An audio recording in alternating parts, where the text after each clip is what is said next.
ನಮಸ್ಕಾರ ವೀಕ್ಷಕರೇ, ಮುಂಜಾನೆಯ ಶುಭಕಾಮನೆಗಳೊಂದಿಗೆ ತಮ್ಮೆಲ್ಲರಿಗೂ ಕೂಡ ಪ್ರೀತಿಪೂರ್ವಕ ಸ್ವಾಗತ ಸುಸ್ವಾಗತ. ನೀವು ನೋಡ್ತಾ ಇದ್ದೀರಾ, ಇದು NKR TV ಕನ್ನಡ ವಾಹಿನಿಯ ಹೆಮ್ಮೆಯ ಪ್ರಸ್ತುತಿ ಧರ್ಮ ಜ್ಯೋತಿ ಕಾರ್ಯಕ್ರಮ. ಎಂದಿನಂತೆ ತಮ್ಮೆಲ್ಲರ ಪ್ರೀತಿಯಿಂದ ಸ್ವಾಗತಿಸ್ತಾ ಇದ್ದೀನಿ. ನಾನು ನಿಮ್ಮ ಮನೆ ಮಗಳು ದಿವ್ಯಾ ಆಲೂರ್. ಇನ್ನು ಬನ್ನಿ ಗುರುಗಳನ್ನ ಕಾರ್ಯಕ್ರಮಕ್ಕೆ ಸ್ವಾಗತಿಸ್ಬಿಡೋಣ. ಸೋಮವಾರದ ಈ ದಿನ ಯಾವೆಲ್ಲ ವಿಶೇಷ ಮಾಹಿತಿ ನಮ್ಮ ಜೊತೆ ಹಂಚಿಕೊಳ್ಳಿದ್ದಾರೆ ಕೇಳೋಣವಾ? ನಾಡಿನ ಹೆಸರಾಂತ ಜ್ಯೋತಿಷಿಗಳು, ವೇದಾಗಮ ಪಂಡಿತರು, ಆಧ್ಯಾತ್ಮಿಕ ಚಿಂತಕರು ಆದಂಥ ವಾಚಸ್ಪತಿ ಗುರುಗಳೇ ನಮಸ್ಕಾರ. ಕಾರ್ಯಕ್ರಮಕ್ಕೆ ಹೃತ್ಪೂರ್ವಕ ಸ್ವಾಗತ. ನಮಸ್ಕಾರ ಮತ್ತು ಧನ್ಯವಾದ ನಿಮಗೂ. ಗುರುಗಳೇ, ದಯಮಾಡಿ ಪಂಚಾಂಗ ಶ್ರವಣ ಪ್ರಾರಂಭಿಸೋಣವಾ? ಓಂ ನಮಃ ಶಿವಾಯ ಸಾಂಬಾಯ ಸಗಣಾಯ ಸಸೂನವೇ ಸನಂದಿನೇ ಸಗಂಗಾಯ ಸವೃಷಾಯ ನಮೋ ನಮಃ. ನಮಃ ಶಾಂತಾಯ ದಿವ್ಯಾಯ ಸತ್ಯಧರ್ಮಸ್ವರೂಪಿಣೆ ಸ್ವಾನಂದಾಮೃತ ತೃಪ್ತಾಯ ಶ್ರೀಧರಾಯ ನಮೋ ನಮಃ. ಓಂ. ನಮ್ಮೆಲ್ಲ ವೀಕ್ಷಕರಿಗೆ ಇವತ್ತಿನ ಧರ್ಮಜ್ಯೋತಿ ಕಾರ್ಯಕ್ರಮಕ್ಕೆ ಹಾರ್ದಿಕವಾದಂತಹ ಸ್ವಾಗತವನ್ನು ಬಯಸ್ತೇನೆ. ಜೊತೆಯಲ್ಲಿ ಯಾರ್ಯಾರು ಈ ಡಿಸೆಂಬರ್ ತಿಂಗಳ 1ನೇ ತಾರೀಕು ನಿಮ್ಮ ಹುಟ್ಟಿದ ಹಬ್ಬ ಮೊದಲಾದಂತಹ ಸಂಭ್ರಮದಲ್ಲಿದ್ದೀರಾ, ನಿಮಗೆಲ್ಲರಿಗೂ ಕೂಡ ಶುಭಾಶಯಗಳು. ಭಗವಂತನ ಅನುಗ್ರಹ ಸದಾಕಾಲ ನಿಮ್ಮೆಲ್ಲರ ಮೇಲೂ ಇರಲಿ. ನಿಮಗೆಲ್ಲರಿಗೂ ಸಹ ಸುಖ, ಶಾಂತಿ, ನೆಮ್ಮದಿ ಅಂತಕ್ಕಂಥದ್ದು ದೊರಕಲಿ ಅನ್ನುವಂಥ ಪ್ರಾರ್ಥನೆಯನ್ನು ಆ ಭಗವತ್ ಶಕ್ತಿಗೆ ಸಲ್ಲಿಸ್ತಾ ಮೊದಲು ಇವತ್ತಿನ ಪಂಚಾಂಗದ ಕಡೆ ಗಮನ ಹರಿಸೋಣ. ಇವತ್ತು ಸ್ವಸ್ತಿ ಶ್ರೀ ವಿಶ್ವಾವಸುನಾಮ ಸಂವತ್ಸರದ ದಕ್ಷಿಣಾಯನ ಹಿಮವಂತ ಋತು ಅಥವಾ ಹೇಮಂತ ಋತು, ಮಾರ್ಗಶಿರ ಮಾಸದ ಶುಕ್ಲ ಪಕ್ಷದ ಏಕಾದಶಿ ದಿವಸ, ಸೋಮವಾರ, ರೇವತಿ ನಕ್ಷತ್ರ ಇವತ್ತಿರ್ತಕ್ಕಂಥದ್ದು. ಅಂದರೆ ಮೀನರಾಶಿಯಲ್ಲಿ ಚಂದ್ರನ ಸಂಚಾರ ಅಂತಕ್ಕಂಥದ್ದು ಉಂಟು. ಇದರ ಜೊತೆಯಲ್ಲಿ ಇವತ್ತು ವ್ಯತಿಪಾತ ಅನ್ನುವಂತಹ ಒಂದು ಯೋಗ ಇದೆ, ಹಾಗೆ ವಣಿಕ್ ಅನ್ನುವಂತಹ ಕರ್ಣ ಇದೆ. ಇದು ಇವತ್ತಿನ ಪಂಚಾಂಗ. ತಿಥಿ, ವಾರ, ನಕ್ಷತ್ರ, ಯೋಗ, ಕರ್ಣ. ಏಕಾದಶಿ ತಿಥಿ ಸೋಮವಾರ, ರೇವತಿ ನಕ್ಷತ್ರ, ವ್ಯತಿಪಾತ ಯೋಗ ಮತ್ತು ವಣಿಕ್ ಕರ್ಣ. ಇದು ಪಂಚಾಂಗವಾದರೆ ಗ್ರಹಸ್ಥಿತಿಯನ್ನು ನೋಡೋಣ ಒಂದ್ಸಾರಿ. ಯಾವ್ಯಾವ ಗ್ರಹಗಳು ಎಲ್ಲೆಲ್ಲಿದ್ದಾರೆ ಅಂತ ನೋಡೋದಾದರೆ, ಮೇಷ, ವೃಷಭ, ಮಿಥುನ 3 ರಾಶಿಯಲ್ಲಿ ಯಾವುದೇ ಗ್ರಹ ಸಂಚಾರ ಇಲ್ಲ. ಕರ್ಕಾಟಕದಲ್ಲಿ ಗುರು, ಸಿಂಹದಲ್ಲಿ ಕೇತು, ಕನ್ಯಾ ರಾಶಿಯಲ್ಲಿ ಯಾವುದೇ ಗ್ರಹ ಸಂಚಾರ ಇಲ್ಲ. ತುಲಾದಲ್ಲಿ ಬುಧ, ವೃಶ್ಚಿಕದಲ್ಲಿ ರವಿ, ಕುಜ ಮತ್ತು ಶುಕ್ರ, ಧನು ಮತ್ತು ಮಕರ ರಾಶಿಯಲ್ಲಿ ಯಾವುದೇ ಗ್ರಹ ಸಂಚಾರ ಇಲ್ಲ. ಕುಂಭದಲ್ಲಿ ರಾಹು ಇರತಕ್ಕಂಥದ್ದು, ಅಲ್ಲಿದ್ದಂತಹ ಚಂದ್ರ ಮುಂದೆ ಮೀನರಾಶಿಗೆ ಪ್ರವೇಶ ಮಾಡಿರೋದ್ರಿಂದ ಮೀನರಾಶಿಯಲ್ಲಿ ಶನಿ, ಜೊತೆಯಲ್ಲಿ ಚಂದ್ರ. ಈ ರೀತಿಯಾಗತಕ್ಕಂಥದ್ದು ಇವತ್ತಿನ ಗ್ರಹ ಸ್ಥಿತಿ. ಈಗ ಪ್ರಾರಂಭ ಮಾಡೋ ಸಮಯ ದಿನ ಭವಿಷ್ಯ ವಿಭಾಗವನ್ನು. ಮೊದಲ ರಾಶಿಗೆ ಹೇಗಿದೆ ಗುರುಗಳೇ ಈ ದಿನ? ನೋಡೋಣ, ಮೇಷರಾಶಿಯಿಂದ ಆರಂಭ ಮಾಡೋಣ. ಮೊದಲು ಮೇಷರಾಶಿಯನ್ನು ನೋಡೋಣ. ಮೇಷರಾಶಿಯವರಿಗೆ ಇವತ್ತು ಸ್ವಲ್ಪ ಭಯ ಮಿಶ್ರಿತವಾಗಿರತಕ್ಕಂಥ ವಾತಾವರಣದಿಂದಲೇ ಆರಂಭ ಆಗ್ಬಿಡುತ್ತೆ. ದಿವಸ ಆರಂಭ ಆಗೋದೇ ಭಯದೊಂದಿಗೆ. ಯಾವುದೋ ಒಂದು ಹಳೆಯ ಕಮಿಟ್ಮೆಂಟು, ಅದರಲ್ಲಿ ಸಿಕ್ಕಾಕೊಂಡ್ಬಿಟ್ಟಿದ್ದೀನಿ, ಅನಿವಾರ್ಯವಾಗಿ ನಾನು ತಪ್ಪಿಸ್ಕೊಳಕ್ಕಾಗ್ತಾ ಇಲ್ಲ, ನಷ್ಟವನ್ನು ನೋಡಬೇಕಾಗಿ ಬರುತ್ತೋ ಏನೋ, ಭೂಮಿ ನಷ್ಟ ಆಗುತ್ತೋ ಏನೋ, ಮನೆ ಮೇಲೆ ಸಾಲ ಮಾಡಿದ್ದೆ, ಅಥವಾ ಯಾರಿಗೋ ದುಡ್ಡು ಕೊಟ್ಬಿಟ್ಟಿದ್ದೆ, ಜಾಮೀನು ಹಾಕ್ಬಿಟ್ಟಿದ್ದೆ, ಯಾರಿಗೋ ಒಂದು ಸಾಕ್ಷಿ ಕೊಟ್ಬಿಟ್ಟಿದ್ದೆ, ಅಯ್ಯೋ ಇವರು ಇಂಥ ಪರಿಸ್ಥಿತಿ ತರ್ತಾರೆ ಅಂತ ಗೊತ್ತಿರಲಿಲ್ಲ, ಚೆಕ್ ಕೊಟ್ಬಿಟ್ಟಿದ್ದೆ, ಸಿಕ್ಕಾಕೊಂಡ್ಬಿಟ್ಟು ಏನು ಕಥೆಯೋ ಇತ್ಯಾದಿ. ಒಟ್ಟಾರೆ ಆರ್ಥಿಕವಾಗಿ ಮಾಡ್ಕೊಂಡಿರ್ತಕ್ಕಂಥ ಯಾವುದೋ ಒಂದು ತಪ್ಪು ಹೆಜ್ಜೆಯಿಂದಾಗಿ ಬರ್ತಕ್ಕಂಥ ದೊಡ್ಡ ಸಂಕಟದ ಸೂಚನೆ ಕಾಣಿಸ್ತಾ ಇದೆ. ಇದು ನಿನ್ನೆಯಿಂದಲೇ ಆರಂಭ ಆಗಿತ್ತು ಸ್ವಲ್ಪ ಮಟ್ಟಿಗೆ. ಇವತ್ತು ಅದು ಹೆಚ್ಚಾಗ್ತಕ್ಕಂಥ ಲಕ್ಷಣ ಕೂಡ ಇದೆ. ಯಾಕೆಂದರೆ ನಿನ್ನೆ ಭಾನುವಾರ ಆಗಿತ್ತು, ಅಷ್ಟೇನು ದೊಡ್ಡ ಟೆನ್ಷನ್ ಅಂತಿಲ್ಲ, ನೋಡೋಣ ನಾಳೆ ನೋಡ್ಕೊಳ್ಳೋಣ ಅಂದ್ಕೊಂಡಿದ್ರಿ. ಇವತ್ತು ಹೇಳ್ತಿದ್ದಂಗೆ ಅದೇ ಟೆನ್ಷನ್ನೇ ಕೆಲವರಿಗೆ ಬರಬಹುದು. ಭೂಮಿ ಸಂಬಂಧ, ಮನೆ ಸಂಬಂಧ, ವ್ಯಾವಹಾರಿಕವಾಗಿರ್ತಕ್ಕಂಥ ವಿಚಾರಕ್ಕೆ ಸಂಬಂಧ, ಕೆಲವರಿಗೆ ಸ್ಥಿರವಾಗಿರ್ತಕ್ಕಂಥ ವ್ಯವಸ್ಥೆ ಇಲ್ವಲ್ಲ, ಮನೆ ಇಲ್ವಲ್ಲ, ನಮಗೆ ಮನೆ ಬದಲು ಮಾಡಬೇಕಲ್ಲ ಇತ್ಯಾದಿ. ಒಟ್ಟಾರೆ ಮನೆ ಸಂಬಂಧಿತವಾಗಿ ಹೆಚ್ಚು ತೊಂದರೆ ಇರತಕ್ಕಂಥ ಲಕ್ಷಣ, ಅಥವಾ ಸ್ವಲ್ಪ ಬೇಸರವಾಗ್ತಕ್ಕಂಥ ಲಕ್ಷಣ, ಅಥವಾ ಭಯವೋ ಇತ್ಯಾದಿಗಳನ್ನು ಕೂಡ ಊಹಿಸಬಹುದಾಗಿರುತ್ತೆ. ಮೇಷರಾಶಿಯವರಿಗೆ ಗುರುವಿನ ಬಲ ಕೂಡ ಇಲ್ಲ, ಸಾಡೆ ಸಾತಿ ಕೂಡ ಇರೋದರಿಂದ ಈ ಒಂದು ಭಯ ಅಂತಕ್ಕಂಥದ್ದು ಹೆಚ್ಚು ತೊಂದರೆಯನ್ನು ಕೊಡಬಹುದು, ಅಥವಾ ಸಮಸ್ಯೆಯನ್ನು, ಅಥವಾ ಒಂಥರ ಹಿಂಸೆಯನ್ನು, ಕಿರಿಕಿರಿಯನ್ನು ಕೂಡ ಕೊಡುತ್ತೆ. ಶಿವನ ಆರಾಧನೆಯನ್ನು ಮಾಡಿಕೊಳ್ಳಿ. ಶಿವೋಪಾಸನೆಯಿಂದ ನಿಮ್ಮ ಸಮಸ್ಯೆಗಳು ನಿಧಾನವಾಗಿ ಬಗೆಹರಿಯೋದ್ರ ಜೊತೆಗೆ ಸಮಾಧಾನ ಕೂಡ ಪ್ರಾಪ್ತಿಯಾಗುತ್ತೆ. ಪ್ರಯತ್ನ ಮಾಡಿ. ಶುಭವಾಗಲಿ.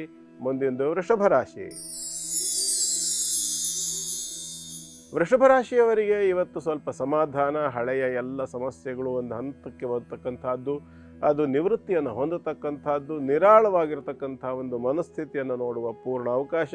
ಸ್ವಲ್ಪ ಬುದ್ಧಿವಂತಿಕೆಯಿಂದ ಮತ್ತು ಪುಣ್ಯದ ಒಂದು ಶೇಖರಣೆ ಏನು ಹಳೆದಿತ್ತಲ್ಲ ಅದನ್ನು ಎನ್ಕ್ಯಾಶ್ ಮಾಡ್ಕೊಳ್ಳೋದ್ರಿಂದ ಕೂಡ, ಅಂದರೆ ಹಳೆ ಯಾವುದೋ ಒಂದು, ಯಾರಿಗೋ ಒಂದು ಯಾವುದೋ ಕಾಲದಲ್ಲಿ ಮಾಡಿರ್ತಕ್ಕಂಥ ಉಪಕಾರ, ಅವರಿಂದಾಗಿ ಯಾವುದೋ ಸ್ವಲ್ಪ ಸಹಕಾರಗಳು ಬರ್ತಕ್ಕಂಥದ್ದು, ಇದರಿಂದಾಗಿ ಬಂದಂತಹ ಸಂಕಟ ಸ್ವಲ್ಪ ಮಟ್ಟಿಗೆ ಹದ್ಬಸ್ತಿಗೆ ಅಥವಾ ನಿವಾರಣೆಗೆ ಬರತಕ್ಕಂಥ ಲಕ್ಷಣಗಳು ಕೂಡ ಇದೆ. ಕೆಲವು ಒಳ್ಳೊಳ್ಳೆಯ ಪ್ರಕರಣಗಳು ಸುಖಾಂತ್ಯವನ್ನು ಹೊಂದತಕ್ಕಂಥ ಲಕ್ಷಣಗಳು ಕೂಡ ಇದೆ. ಆರೋಗ್ಯದಲ್ಲಿ ವೃದ್ಧಿ ಆಗ್ತಕ್ಕಂಥದ್ದು, ಸಮಾಧಾನವಾಗ್ತಕ್ಕಂಥದ್ದು ಕೂಡ ಕಾಣಿಸುತ್ತೆ.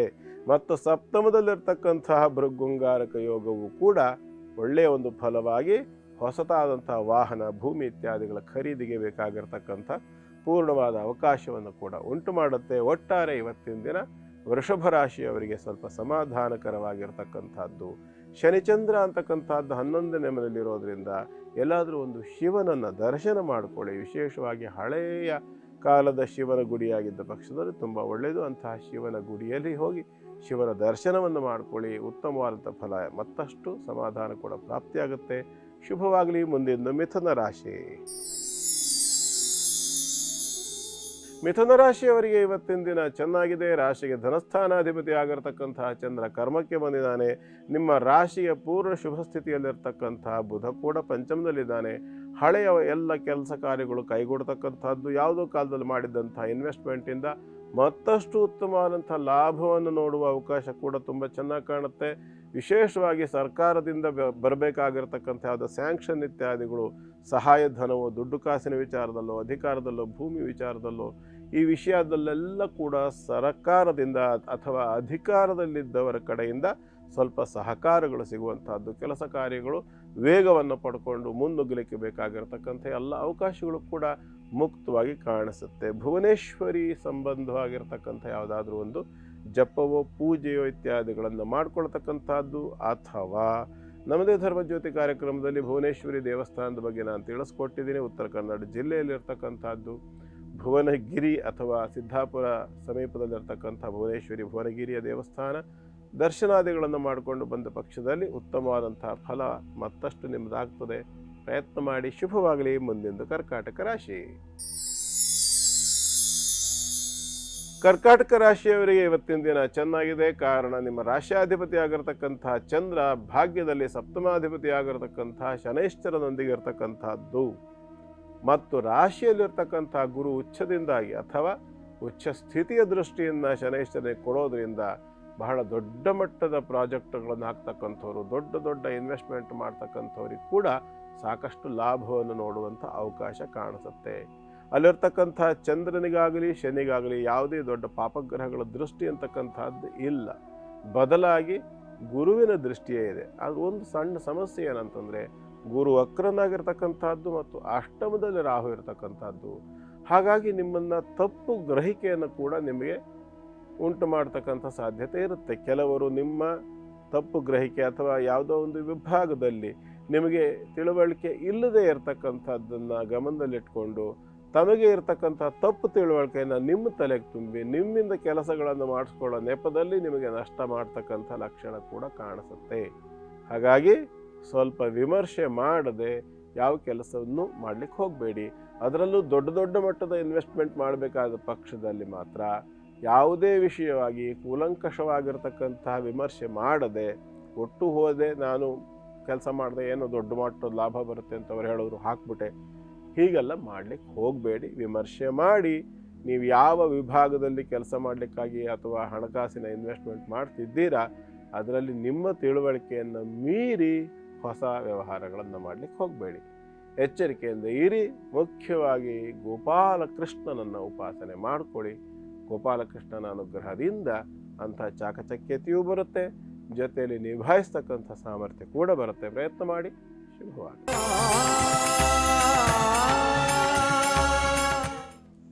ಗುರುಗಳೇ, ಕ್ಷೇತ್ರ ಮಹಿಮೆ ವಿಭಾಗದಲ್ಲಿ ಏನು ತಿಳಿಸ್ತಾ ಇದ್ದೀರಾ? ಈಗ ನಾವು ಒಂದೊಂದು ವಾರ ಒಂದೊಂದು ಕಡೆ ಹೋಗ್ತಿತ್ತಲ್ವ. ಮೊನ್ನೆ ಶನಿವಾರ ಅಷ್ಟೇ ಪಾವಗಡಕ್ಕೆ ಹೋಗಿದ್ವಿ. ಹೌದು. ಆ ಬಿಸಿಲು ಬೆಟ್ಟ ಎಲ್ಲ ಹತ್ಕೊಂಡು ಓಡಾಡ್ ಬಂದು ಸುಸ್ತಾಗಿದೆಯಲ್ಲ, ಇವತ್ತು ಸ್ವಲ್ಪ ತಣ್ಣಗೆ ಬೆಂಗಳೂರಲ್ಲೇ ಇದ್ಬಿಡೋಣ. ಹೋಗಿ ಯಾವ ಕ್ಷೇತ್ರ? ಹಲಸೂರಿನಲ್ಲಿರ್ತಕ್ಕಂಥ ಸೋಮೇಶ್ವರ ದೇವಾಲಯದ ಬಹಳ ವಿಶೇಷ, ತುಂಬಾ ಚೆನ್ನಾಗಿದೆ ಅಲ್ಲ ಗುರುಗಳೇ ಹಲಸೂರು ಸೋಮೇಶ್ವರ. 2 ಶಿಲ್ಪಶೈಲಿಗಳನ್ನು ಒಳಗೊಂಡಿರ್ತಕ್ಕಂಥ ದೇವಸ್ಥಾನ. ಅಂದ್ರೆ 2 ರಾಜವಂಶದವರು ಈ ಒಂದು ದೇವಾಲಯವನ್ನು ಜೀರ್ಣೋದ್ಧಾರ ಮಾಡಿದ್ದಾರೆ ಅನ್ನೋದಕ್ಕೆ ಅದು ಸಾಕ್ಷಿ.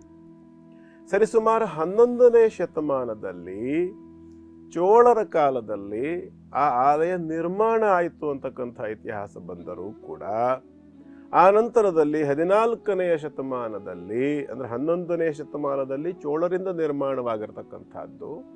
ಆ ನಂತರದಲ್ಲಿ ಬಹುಶಃ ಕಾಲಾನಂತರ 300-400 ವರ್ಷಗಳ ನಂತರದಲ್ಲಿ 14ನೆಯ ಶತಮಾನದ ಸಂದರ್ಭದಲ್ಲಿ ವಿಜಯನಗರದ ಅರಸರು ಅದನ್ನು ಪುನಃ ನವೀಕರಣ ಮಾಡಿದರು. ಹಾಗಾಗಿ ಎಲ್ಲಿ ಆ ಸಂದರ್ಭದಲ್ಲಿ ಸ್ವಲ್ಪ ಶಿಥಿಲವಾಗಿತ್ತೋ ಅಥವಾ ಶಿಥಿಲಾವಸ್ಥೆಗೆ ತಲುಪಿತ್ತೋ ಅಲ್ಲಿ ಹಳೆಯತನವನ್ನು ಅಂದರೆ ಚೆನ್ನಾಗಿದ್ದಂಥ ಜಾಗದ ಹಳೆಯತನವನ್ನು ಉಳಿಸಿ ಉಳಿದ ಭಾಗಗಳು ಎಲ್ಲಿ ಹಾಳಾಗಿತ್ತೋ ಅದನ್ನು ಚೋಳ ಮತ್ತು ವಿಜಯನಗರ 2 ಪರಂಪರೆಗಳ ಒಂದು ಶಿಲ್ಪಕಲೆಗಳು ಇರ್ತಕ್ಕಂಥದ್ದು ಒಂದು ವಿಚಾರ. ಆದರೆ ನಮ್ಮ ಬೆಂಗಳೂರಿನ ನಿರ್ಮಾತೃಗಳಾಗಿರ್ತಕ್ಕಂತಹ ಕೆಂಪೇಗೌಡರೇನಿದ್ದರು ಅವರು ಯುವರಾಜರಾಗಿದ್ದಂತಹ ಕಾಲದಲ್ಲಿ ಬೇಟೆಯಾಡಲಿಕ್ಕೆ ಬಂದಾಗ ಬೇಟೆಯಾಡಿ ದಣಿದು ವಿಶ್ರಾಂತಿ ಪಡಿಬೇಕು ಅನ್ನುವ ಒಂದು ಕಾರಣದಿಂದ ವಿಶೇಷವಾಗಿ ಹಲಸಿನ ಮರಗಳು ಇದ್ದಂತಹ ಒಂದು ಸ್ಥಾನ, ಒಂದು ಹಲಸಿನ ಮರದ ಕೆಳಗೆ ವಿಶ್ರಾಂತಿ ಪಡಿತಾ ಇದ್ದಂತಹ ಸಂದರ್ಭದಲ್ಲಿ ಅವರಿಗೆ ಒಂದು ದೃಷ್ಟಾಂತವಾಗುತ್ತೆ. ಆಗ ಒಂದು ಧ್ವನಿ ಕೇಳಿಸುತ್ತೆ, ಸೋಮೇಶ್ವರ ಅನ್ನುವ ನಾಮಾಂಕಿತದ ನಾನು ಲಿಂಗರೂಪದಲ್ಲಿ ಇಂತಿಷ್ಟು ದೂರದಲ್ಲಿ ನಾನು ಹೀಗೆ ಸನ್ನಿಧಾನವನ್ನು ಕೊಟ್ಟಿದ್ದೇನೆ, ಅದರ ಜೀರ್ಣೋದ್ಧಾರದ ಅಗತ್ಯ ಇದೆ, ಅದು ಸಂಪೂರ್ಣ ಗಿಡಮರಗಳಿಂದ ಆವೃತವಾಗಿಬಿಟ್ಟಿದೆ, ಅದು ಜೀರ್ಣೋದ್ಧಾರವಾಗಲಿ ಮತ್ತು ಅಲ್ಲಿ ಪೂಜೆ ಪುನಸ್ಕಾರಗಳು ನಿತ್ಯದಂತೆ ನಡ್ಕೊಂಡು ಹೋಗ್ತಕ್ಕಂಥ ಒಂದು ವ್ಯವಸ್ಥೆಯನ್ನು ಮಾಡು ಅನ್ನುವಂಥ ಅಪ್ಪಣೆಯಾಗತ್ತೆ. ಇದಾದ ನಂತರದಲ್ಲಿ ಈ ಕ್ಷೇತ್ರ ಅಂತಕ್ಕಂಥದ್ದು ಬಹಳ ವಿದ್ಯುಕ್ತವಾಗಿ ಆರಂಭವಾದರೆ ತುಂಬ ದೊಡ್ಡ ಮಟ್ಟದಲ್ಲಿ ಬೆಳವಣಿಗೆಯನ್ನು ಹೊಂದುತ್ತದೆ. ಇದು ಸಹಸ್ರಾರು ಜನರಿಗೆ ಆಶ್ರಯವನ್ನು ಕೊಡ್ತಕ್ಕಂಥ ದೊಡ್ಡ ಪಟ್ಟಣವಾಗಿ ನಿರ್ಮಾಣವಾಗ್ತದೆ ಮೊದಲಾದಂತಹ ಕೆಲವು ಸೂಚನೆಗಳೆಲ್ಲವೂ ಕೂಡ ಅಲ್ಲಿ ಕೆಂಪೇಗೌಡರಿಗೆ ದೊರಕತ್ತೆ. ಅದಾದ ನಂತರದಲ್ಲಿ ಯುವರಾಜರಾಗಿದ್ದಂಥ ಅವರು ಆ ಜಾಗವನ್ನು ಜೀರ್ಣೋದ್ಧಾರ ಮಾಡಿ ದೊಡ್ಡ ಮಟ್ಟದಲ್ಲಿ ಅಭಿವೃದ್ಧಿಯನ್ನು ಮಾಡ್ತಾರೆ. ಇದಾದ ನಂತರದಲ್ಲಿ ವಿಶೇಷವಾಗಿರ್ತಕ್ಕಂಥ ಒಂದು ಆ ಕ್ಷೇತ್ರದ ಬಗ್ಗೆ ಸಂಶೋಧನೆಯನ್ನು ಮಾಡಬೇಕು ಅಥವಾ ಕೇಳಿ ತಿಳ್ಕೊಳ್ಬೇಕು ಅನ್ನುವಂಥ ಅಪೇಕ್ಷೆ ಬಂದಾಗ ಆಗ ಕೆಂಪೇಗೌಡರಿಗೆ ಹೇಳ್ತಾರೆ, ಯಾರು ಆ ವಿಚಾರದ ಬಗ್ಗೆ ತಿಳುವಳಿಕೆ ಇದ್ದಂತಹ ಒಂದು ಜ್ಞಾನಿಗಳಾಗಿರ್ತಕ್ಕಂತಹ ತಪಸ್ವಿಗಳಾಗಿರ್ತಕ್ಕಂತಹ ವ್ಯಕ್ತಿಗಳನ್ನು ಭೇಟಿ ಮಾಡಿದಾಗ ಅವರಿಂದ ಅವರಿಗೆ ಸೂಚನೆ ಏನು ಬರುತ್ತೆ ಅಂತಂದರೆ, ಸಾ ಉಮಾ, ಯಾರು ಸೋಮೇಶ್ವರ ಅನ್ನೋದು ಯಾಕೆ ಇದಕ್ಕೆ ಈ ರೀತಿ ಹೆಸರಿನಲ್ಲಿ ಕರಿಬೇಕು ಅಂತ ಅವ್ರ ಪ್ರಶ್ನೆಯನ್ನು ಕೇಳಿದಾಗ ಹೇಳ್ತಾರೆ, ಉಮಾ ಸಹಿತನಾಗಿ, ಉಮಾ ಅಂತಂದ್ರೆ ಪಾರ್ವತಿ, ಸಾ ಉಮಾ ಈಶ್ವರ ಸೋಮೇಶ್ವರ, ಉಮಾ ಸಹಿತನಾಗಿರ್ತಕ್ಕಂಥ ಶಿವ ಲಿಂಗ ರೂಪದಲ್ಲಿ ತನ್ನ ಚೈತನ್ಯವನ್ನು ಇಡ್ತಕ್ಕಂಥದ್ದು ಮಾಂಡವ್ಯ ಮಹರ್ಷಿಗಳಿಂದ ಈ ಜಾಗದಲ್ಲಿ ತಪಸ್ಸು ಅಂತಕ್ಕಂಥದ್ದು ನಡೆಸಲ್ಪಟ್ಟಿತು. ಆದ್ದರಿಂದ ಮಾಂಡವ್ಯ ಮಹರ್ಷಿಗಳು ಪಾರ್ವತಿ ಶಂಕರನನ್ನ ಇಲ್ಲಿ ಆರಾಧನೆ ಮಾಡಿದ್ರು. ಹಾಗಾಗಿ ಅವರ ಒಂದು ತಪಸ್ಸಿನ ಪ್ರಭಾವದಿಂದ ಇಲ್ಲಿ ಲಿಂಗ ರೂಪ ಅಂತಕ್ಕಂಥದ್ದು ಸ್ವಯಂಭೂ ಉದ್ಭವ ಆಗಿರ್ತಕ್ಕಂಥದ್ದು. ಅದಾದ ನಂತರ ಚೋಳರಿಂದ ಮತ್ತು ವಿಜಯನಗರದ ಅರಸರಿಂದ ಜೀರ್ಣೋದ್ಧಾರವನ್ನು ಹೊಂದಿರತಕ್ಕಂಥದ್ದು ಬಹಳ ಮಹಿಮಾನ್ವಿತವಾಗಿರ್ತಕ್ಕಂಥ ಕ್ಷೇತ್ರ ಇದು. ಇದರ ಜೀರ್ಣೋದ್ಧಾರವನ್ನು ನೀವು ಮಾಡಿದ್ದರಿಂದ ನಿಮ್ಮ ಜೀವನವೂ ಕೂಡ ಬಹಳ ಉತ್ತಮವಾಗಿರತಕ್ಕಂಥ ರೀತಿಯಲ್ಲಿ ನಡೆಯುತ್ತೆ. ಅಜಾತಶತ್ರುವಾಗಿ ನೀವು ಬೆಳಗುತ್ತೀರಿ ಮತ್ತು ನಿಮ್ಮಿಂದ ನಿರ್ಮಾಣವಾಗ್ತಕ್ಕಂಥ ಈ ಒಂದು ನಗರ ಅಂತಕ್ಕಂಥದ್ದು ಬಹಳ ದೊಡ್ಡ ಮಟ್ಟದಲ್ಲಿ ಮುಂದೆ ಬೆಳವಣಿಗೆಯಾಗಿ ವಿಶ್ವಖ್ಯಾತಿಯನ್ನು ಹೊಂದುವುದರ ಜೊತೆಯಲ್ಲಿ ಈ ದೇವಸ್ಥಾನ ಕೂಡ ನಂಬಿದಂಥ ಭಕ್ತರನ್ನು ಉದ್ಧಾರ ಮಾಡ್ತದೆ ಅನ್ನೋ ಮಾತನ್ನು ಹೇಳಿ, ಇದೆಲ್ಲವೂ ಆದ ನಂತರ ಇವತ್ತು ಕೂಡ ಹಲಸೂರು, ಯಾವ ಹಲಸಿನ ಮರಗಳು ವಿಶೇಷವಾಗಿ ಬೆಳಕೊಂಡಿದ್ದಂತಹ ಸ್ಥಳವಾಗಿತ್ತೋ ಅದೇ ಹೆಸರಿನಿಂದ ನಿರ್ಮಾಣವಾದಂತಹ ಊರು ಇವತ್ತು ಹಲಸೂರು. ನಮಗೆಲ್ಲ ಗೊತ್ತು, ಹಲಸೂರಿನ ಮೆಟ್ರೋ ಸ್ಟೇಷನ್ನಿಂದ ನಡ್ಕೊಂಡು ಹೋಗುವಷ್ಟು ದೂರದಲ್ಲಿ ಹತ್ತಿರದಲ್ಲಿ ಇರ್ತಕ್ಕಂತಹ ಈ ಸೋಮೇಶ್ವರ ದೇವಸ್ಥಾನ ಇವತ್ತಿನ ನಮ್ಮ ಮಹಿಮಾನ್ವಿತ ಕ್ಷೇತ್ರ. ಗುರುಗಳೇ, ಇವತ್ತಿನ ಆಚಾರ ವಿಚಾರ ವಿಭಾಗದಲ್ಲಿ ಶನಿವಾರ ನಾವು ದೇವಸ್ಥಾನದ ಪ್ರಾಂಗಣ ಅಥವಾ ದೇವಸ್ಥಾನದ ಸುತ್ತಮುತ್ತಲಿನಲ್ಲಿ ಯಾರಾದರೂ ತೀರ್ ಹೋದ್ರೆ ಅಲ್ಲಿ ವಿಶೇಷವಾದ ಕಾರ್ಯಕ್ರಮ ನಡೆದ್ರೆ ಏನ್ ಗುರುಗಳೇ ಅದು ಏನ್ ಸೂಚಿಸುತ್ತೆ ಅಂತ ಒಂದು ವಿಚಾರ ನಾ ಕೇಳಿದ್ದೆ ನಿಮ್ಗೆ. ಬಹಳ ಅದ್ಭುತವಾಗಿ ತಾವು ಉತ್ತರವನ್ನ ಕೂಡ ಕೊಟ್ರಿ. ಯಾವಾಗ ಅದು ಮೈಲಿಗೆ ಅಂತ ಆಗತ್ತೆ, ಯಾವಾಗ ಮಾಡಬಾರ್ದು ಅಂತ. ಇನ್ನು ನಾವು ಸೂಕ್ಷ್ಮವಾಗಿ ಗಮನಿಸಿದ್ರೆ ಗುರುಗಳೇ, ಕೆಲವೊಬ್ರು ಮದುವೆ ಸಮಯದಲ್ಲೇ ತೀರ್ ಹೋಗ್ತಾರೆ, ಇನ್ನೇನು ಸ್ವಲ್ಪ ದಿನ ಅನ್ನುವಾಗ್ಲೇ ತೀರ್ ಹೋಗುವಂಥದ್ದು. ಅಂತಹ ಸಂದರ್ಭದಲ್ಲಿ ಏನ್ ಮಾಡ್ಬೇಕಾಗತ್ತೆ? ಎಲ್ಲಾ ರೇಂಜ್ ಆಗೋಗಿರತ್ತೆ, ಎಷ್ಟೋ ಸರಿ ಹಾಗೆ ಕ್ಯಾನ್ಸಲ್ ಮಾಡಿರೋದು ಉಂಟು. ಏನ್ ಹೇಳ್ತೀರಾ? ಬಹಳ ಮುಖ್ಯವಾದ ಪ್ರಶ್ನೆ ನೀವು ಕೇಳಿ. ಹೌದು, ಅದನ್ನ ಕಂಟಿನ್ಯೂ ಅವತ್ತು ನಮ್ಗೆ ಸಮಯ ಸಾಕಾಗ್ಲಿಲ್ಲ ಶನಿವಾರ ದಿವಸ, ಹಾಗಾಗಿ ಇವತ್ತು ಅದನ್ನ ಮುಂದೆ ತಗೊಳ್ಳೋಣ. ಇಲ್ಲಿ ಬಹಳ ಮುಖ್ಯವಾಗಿ ಕೆಲವು ವಿಚಾರಗಳನ್ನು ಗಮನಿಸಬೇಕು. ನಮ್ಮ ಈ ಭಾರತೀಯ ಆಚಾರ ಸಂಹಿತೆ ಅಂತ ಹೇಳ್ತಕ್ಕಂಥ ಒಂದು ಗ್ರಂಥ, ಧರ್ಮಸಿಂಧು ಅಂತಕ್ಕಂಥದ್ದು, ಮನುಸ್ಮೃತಿ ಇರ್ಬೋದು, ಷೋಡಶ ಸಂಸ್ಕಾರಗಳಿರ್ಬೋದು, ಇದರಲ್ಲೆಲ್ಲ ಅತ್ಯಂತ ಸ್ಪಷ್ಟವಾಗಿ ಒಂದು ವಿಚಾರವನ್ನು ಏನು ಹೇಳಿದ್ದಾರೆ ಮುಖ್ಯವಾಗಿ ಅಂತಂದ್ರೆ, ಕಾಲಕಾಲಕ್ಕೆ, ದೇಶಕಾಲಕ್ಕೆ, ಸಂಪ್ರದಾಯಕ್ಕೆ, ಪರಿಸ್ಥಿತಿಗೆ, ಜನಸಂಖ್ಯೆಗೆ ಅನುಗುಣವಾಗಿರತಕ್ಕಂಥ ಸ್ಥಿತಿಯಲ್ಲಿ ಪ್ರಕೃತಿ ಹೇಗಿದೆ ಅನ್ನುವಂಥ ಸ್ಥಿತಿಯಲ್ಲಿ ದೇಶ, ಕಾಲ, ಜನ, ಪರಿಸ್ಥಿತಿ ಇವುಗಳಿಗೆ ಅನುಗುಣವಾಗಿ ಆಚರಣೆಗಳಲ್ಲಿ, ಆಚಾರಗಳಲ್ಲಿ ಬೇಕಾಗಿರತಕ್ಕಂತಹ ಸಹಿಸಲು ಸಾಧ್ಯವಾಗುವಂಥ, ಅದಕ್ಕೆ ಸಹ್ಯವಾದ ಅನ್ನೋ ಪದವನ್ನು ಬಳಸ್ತಾರೆ, ಸಹಿಸಲಿಕ್ಕೆ ಸಾಧ್ಯವಾಗುವಂತಹ ರೀತಿಯ ಬದಲಾವಣೆಗಳನ್ನು ಮಾಡಿಕೊಳ್ಳಬಹುದು ಅಂತ ಹೇಳಿದೆ. ಅತ್ಯಂತ ಸ್ಪಷ್ಟವಾಗಿ ಈ ವಿಚಾರವನ್ನು ತಿಳಿಸಿದ್ದಾರೆ. ಋಷಿಮುನಿಗಳು ಯಾರು ತಿಳುವಳಿಕೆ ಇಲ್ಲದೆ ಇದ್ದಂಥವ್ರು ಅಲ್ಲ. ಹಾಗಾಗಿ ಅವರು ಅತ್ಯಂತ ಸ್ಪಷ್ಟವಾಗಿ ಹೇಳಿದ್ದಾರೆ. ಏನಂತ, ಈಗ ಮದುವೆ ಇದೆಯಪ್ಪ, ಒಂದು ವಾರ ಇದೆ, ಆ ಸಂದರ್ಭದಲ್ಲಿ ಯಾರಾದರೂ ತೀರ್ಹೋದ್ರು, ಅದೇ ಕಾರಣಕ್ಕೋಸ್ಕರವಾಗಿ ಆ ಮನೆಯ ಶುದ್ಧಿಗೋಸ್ಕರವಾಗಿ ದೇವನಾಂದಿ ಅನ್ನುವಂತಹ ಕಾರ್ಯವನ್ನು ಅಥವಾ ನಾಂದಿ ಶ್ರಾದ್ದ ಅನ್ನುವಂತಹ ಕಾರ್ಯವನ್ನು ಮಾಡಬೇಕು. ಇದನ್ನು ಮಾಡಿದಾಗ 10 ರಾತ್ರಿಗಳ ಪರ್ಯಂತರವಾಗಿ ಶುದ್ಧಿ ಅಂತಕ್ಕಂಥದ್ದಿರುತ್ತೆ. ಆಕಸ್ಮಿಕವಾಗಿ ಬರ್ತಕ್ಕಂಥ ಯಾವುದೇ ಮೈಲಿಗೆಯನ್ನು ಆಚರಣೆ ಮಾಡಬೇಕಾದಂಥ ಅನಿವಾರ್ಯತೆ ಇಲ್ಲ. ಮದುವೆ ಹಬ್ಬ ಇತ್ಯಾದಿಗಳನ್ನು ಮಾಡಬಹುದು. ಎಲ್ಲಿ ನೆಂಟರಿಷ್ಟರಲ್ಲೋ ಸಂಬಂಧಿಕರಲ್ಲೋ ಯಾವುದಾದ್ರೂ ಸಾವುಗಳಾದರೆ, ಕರ್ತೃನೇ ಸತ್ತು ಹೋಗ್ಬಿಟ್ಟ, ಅವಾಗ ಏನ್ ಮಾಡ್ಬೇಕು? ತಂದೆಯೋ ತಾಯಿಯೋ ಅಥವಾ ಅಜ್ಜನೋ. ಹೀಗಾಗ್ತಕ್ಕಂಥ ಸಂದರ್ಭದಲ್ಲಿ ಏನು ಹೇಳ್ತದೆ ಅಂತಂದ್ರೆ, ತಾತ್ಕಾಲಿಕವಾಗಿ ಅದು ತಡೆಯಾಗ್ತಕ್ಕಂಥದ್ದಾದ್ರಿಂದ ಕನ್ಯಾದಾನವನ್ನು ಮಾಡಬಹುದು. ಶುದ್ಧಿ ಪ್ರಕ್ರಿಯೆಗಳನ್ನು ಮುಗಿದ ನಂತರ, ಕಾಲಾವಧಿ ಮುಗಿದ ನಂತರದಲ್ಲಿ ಖಂಡಿತವಾಗಲು ಮಾಡಬಹುದು. ಒಂದು ಘಟನೆ ನಡೆದಿದ್ದು ಇಲ್ಲಿ ಬರ್ತದೆ, ಬಹಳ ಅದ್ಭುತವಾಗಿರ್ತಕ್ಕಂಥ ಒಂದು ಘಟನೆ. ಎಂತಹ ಪರಿಸ್ಥಿತಿ ಇದ್ದಿರಬಹುದು ಯೋಚನೆ ಮಾಡಿ. ನಾಳೆ ಬೆಳಿಗ್ಗೆ ಮದುವೆ ಮುಹೂರ್ತ, ರಾತ್ರಿ ಮದುವೆಯ ಮದುಮಗಳ ತಂದೆ ಸತ್ತೋಗ್ತಾರೆ. 3 ಗಂಟೆ ರಾತ್ರಿಯಲ್ಲಿ ಆರೋಗ್ಯ ವ್ಯತ್ಯಾಸವಾಗಿ ಸತ್ತೋಗ್ತಾರೆ. ಏನ್ ಮಾಡ್ಬೇಕು? ಅಂದ್ರೆ ಸಾಯಂಕಾಲ ರಿಸೆಪ್ಷನ್ ಎಲ್ಲ ಮುಗಿದೋಗಿದೆ, ಲಗ್ನ ಕಟ್ಟೋದು ಮುಗಿದಿದೆ, ಎಲ್ಲ ಆಗೋಗಿದೆ, ಕಲ್ಯಾಣ ಮಂಟಪದಲ್ಲಿದ್ದಾರೆ. ಬೆಳಿಗ್ಗೆ ಮುಹೂರ್ತ 9:30 ಮುಹೂರ್ತ ಇದೆ, ರಾತ್ರಿ 3 ಗಂಟೆ ಅಂದ್ರೆ ಮದುವೆ ಮುಹೂರ್ತಕ್ಕೆ 6:30, 7 ತಾಸು ಬಾಕಿ ಇದ್ದಾಗ ಕನ್ಯಾದಾನ ಮಾಡಬೇಕಾಗಿದ್ದ ವ್ಯಕ್ತಿ ತೀರಿ ಹೋದ್ರೆ ಏನ್ ಮಾಡ್ಬೇಕು? ಅಲ್ಲೂ ಸಹ ಬಂತು, ಏನ್ ಮಾಡ್ಬೇಕು ಸ್ವಾಮಿ, ಹೀಗಾಗಿದೆ, 100 ಜನ ಬಂದಿದ್ದಾರೆ, ಎಲ್ಲ ಆಗೋಗಿದೆ, ಅಡಿಗೆ ಪ್ರತಿಯೊಂದು ಸಿದ್ಧವಾಗಿದೆ, ಏನ್ ಮಾಡ್ಬೇಕು? ಯೋಗ್ಯವಾಗಿರ್ತಕ್ಕಂಥ ಸೂಚನೆಯನ್ನು ಕೊಡಬೇಕು ಅಂತ ಹೇಳುತ್ತೆ. ಒಬ್ಬ ಒಂದು ಪ್ರಶ್ನೆಯನ್ನು ಕೇಳಿದಾಗ ಶಾಸ್ತ್ರದ ತೀರ್ಮಾನವನ್ನು ಕೊಡ್ತಕ್ಕಂಥ ಸಂದರ್ಭದಲ್ಲಿ ಎಲ್ಲವನ್ನ ಲೆಕ್ಕದಲ್ಲಿ ಇಟ್ಕೊಂಡು ತೀರ್ಮಾನವನ್ನು ಕೊಡಬೇಕು. ಬಂತು ನನ್ನ ಹತ್ರ, ಏನ್ ತೀರ್ಮಾನ ಕೊಡಬೇಕು ನಾನು ಹೇಳಿದೀವಿ ಅಮ್ಮ. ಯೋಚನೆ ಮಾಡಿದೆ, ಧಾರೆ ಎರೆಯೋರು ಯಾರಾದ್ರೂ ಇದ್ದಾರಾ? ಹೌದು, ಅಣ್ಣ ಅತ್ತಿಗೆ ಇದ್ದಾರೆ, ಅವಳಿಗೆ ಅಣ್ಣನ ಮದುವೆ ಆಗಿದೆ. ಹೌದಾ? ಇದು ಶಾಸ್ತ್ರೀಯವಾಗಿ ತಪ್ಪು. ಧರ್ಮದಂತೆ ನೋಡಿದಾಗ ಶಾಸ್ತ್ರವನ್ನ ಬದಿಗಿಟ್ಟು ಧರ್ಮ ಪ್ರಧಾನವಾಗಿ ನಾವು ನೋಡ್ಬೇಕು. ಏನು ಧರ್ಮ ಹೇಳ್ತದೆ ಈ ಸಂದರ್ಭದಲ್ಲಿ ಅಂತಂದರೆ, ದೇಹವನ್ನ ಅಲ್ಲಿಂದ ಸಾಗಿಸಿ, ಆಪದ್ಧರ್ಮ, ಆ ಸಂದರ್ಭ ಅದು ಆಪತ್ತು, ಅದು ಲಕ್ಷಗಟ್ಟಲೆ ಹಣವನ್ನ ಹಾಕಿದ್ದಾರೆ. ಆ ಹೆಣ್ಣು ಮಗಳ ಜೀವನದ ಪ್ರಶ್ನೆ ಆಗಿದೆ. ಆ ತಂದೆಯ ಬಹಳ ದೊಡ್ಡ ಕನಸು, ತಾನು ಮಗಳ ಮದುವೆ ಮಾಡಬೇಕು ಅಂತಕ್ಕಂಥದ್ದು.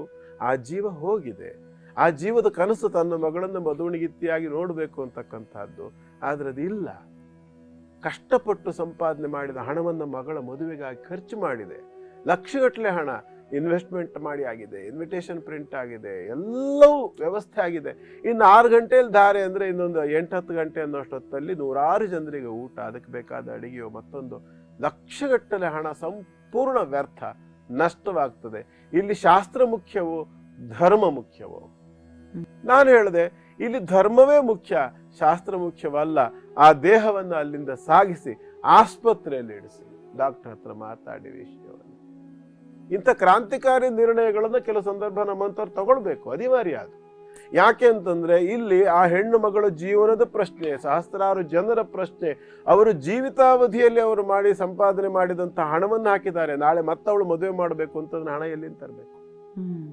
ಜೀವನದ ಸಂಪೂರ್ಣ ಸಂಪಾದನೆ ಹಾಕಿದ್ದಾರೆ. ಮತ್ತು ಆ ಸತ್ತ ವ್ಯಕ್ತಿಯ ಕನಸು ತನ್ನ ಮಗಳ ಮದುವೆ. ಅವನಿಗೆ ನೋಡು ಭಾಗ್ಯ ಇಲ್ಲ, ಪ್ರಶ್ನೆ ಬೇರೆ. ಆದರೆ ಶಾಸ್ತ್ರದಲ್ಲಿ ಗರುಡ ಪುರಾಣದಲ್ಲಿ ಹೇಳ್ತದೆ, ಎಲ್ಲಿಯವರೆಗೆ ಶರೀರ ಆ ದೇಹ ಅಂತಕ್ಕಂಥದ್ದು ಸಂಸ್ಕಾರವನ್ನು ಹೊಂದುವುದಿಲ್ಲ ಅಲ್ಲಿಯವರೆಗೆ ಜೀವ ಅದೇ ವಾತಾವರಣದಲ್ಲಿ ಇರ್ತದೆ ಅಂತ ಗರುಡ ಪುರಾಣದಲ್ಲಿ ಉಂಟು. ಅರ್ಥ ಏನು ಅಲ್ಲಿಗೆ? ಆ ಜೀವ ಅಲ್ಲಿ ನಿಂತು ತನ್ನ ಮಗಳ ಮದುವೆಯನ್ನ ಶರೀರದ ಒಳಗಿಲ್ಲ ಹೊರಗೆ ನಿಂತು ನೋಡ್ತದೆ ಅಂತ ತೃಪ್ತಿ ಆಗೋದಿಲ್ವಾ? ಅದಕ್ಕೆ ಖುಷಿ ಆಗೋದಿಲ್ಲ. ಖಂಡಿತ.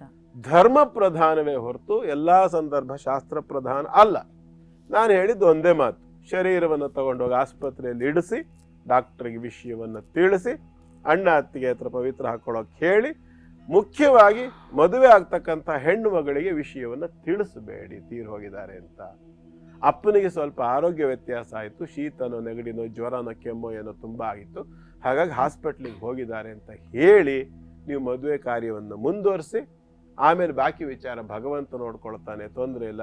ಏನೇ ದೋಷ ತಪ್ಪು ಏನಾದರೂ ಇದನ್ನು ಮಾಡಿದ್ರಿಂದ ಏನಾದರೂ ದೋಷ ಬಂದರೆ ಅದನ್ನು ನಾನು ಸ್ವೀಕಾರ ಮಾಡ್ತೀನಿ, ತೊಂದರೆ ಇಲ್ಲ ಅಂತ ಅಂದ್ಬಿಟ್ಟು ಮದುವೆಯನ್ನು ಮಾಡಿಸ್ದೆ.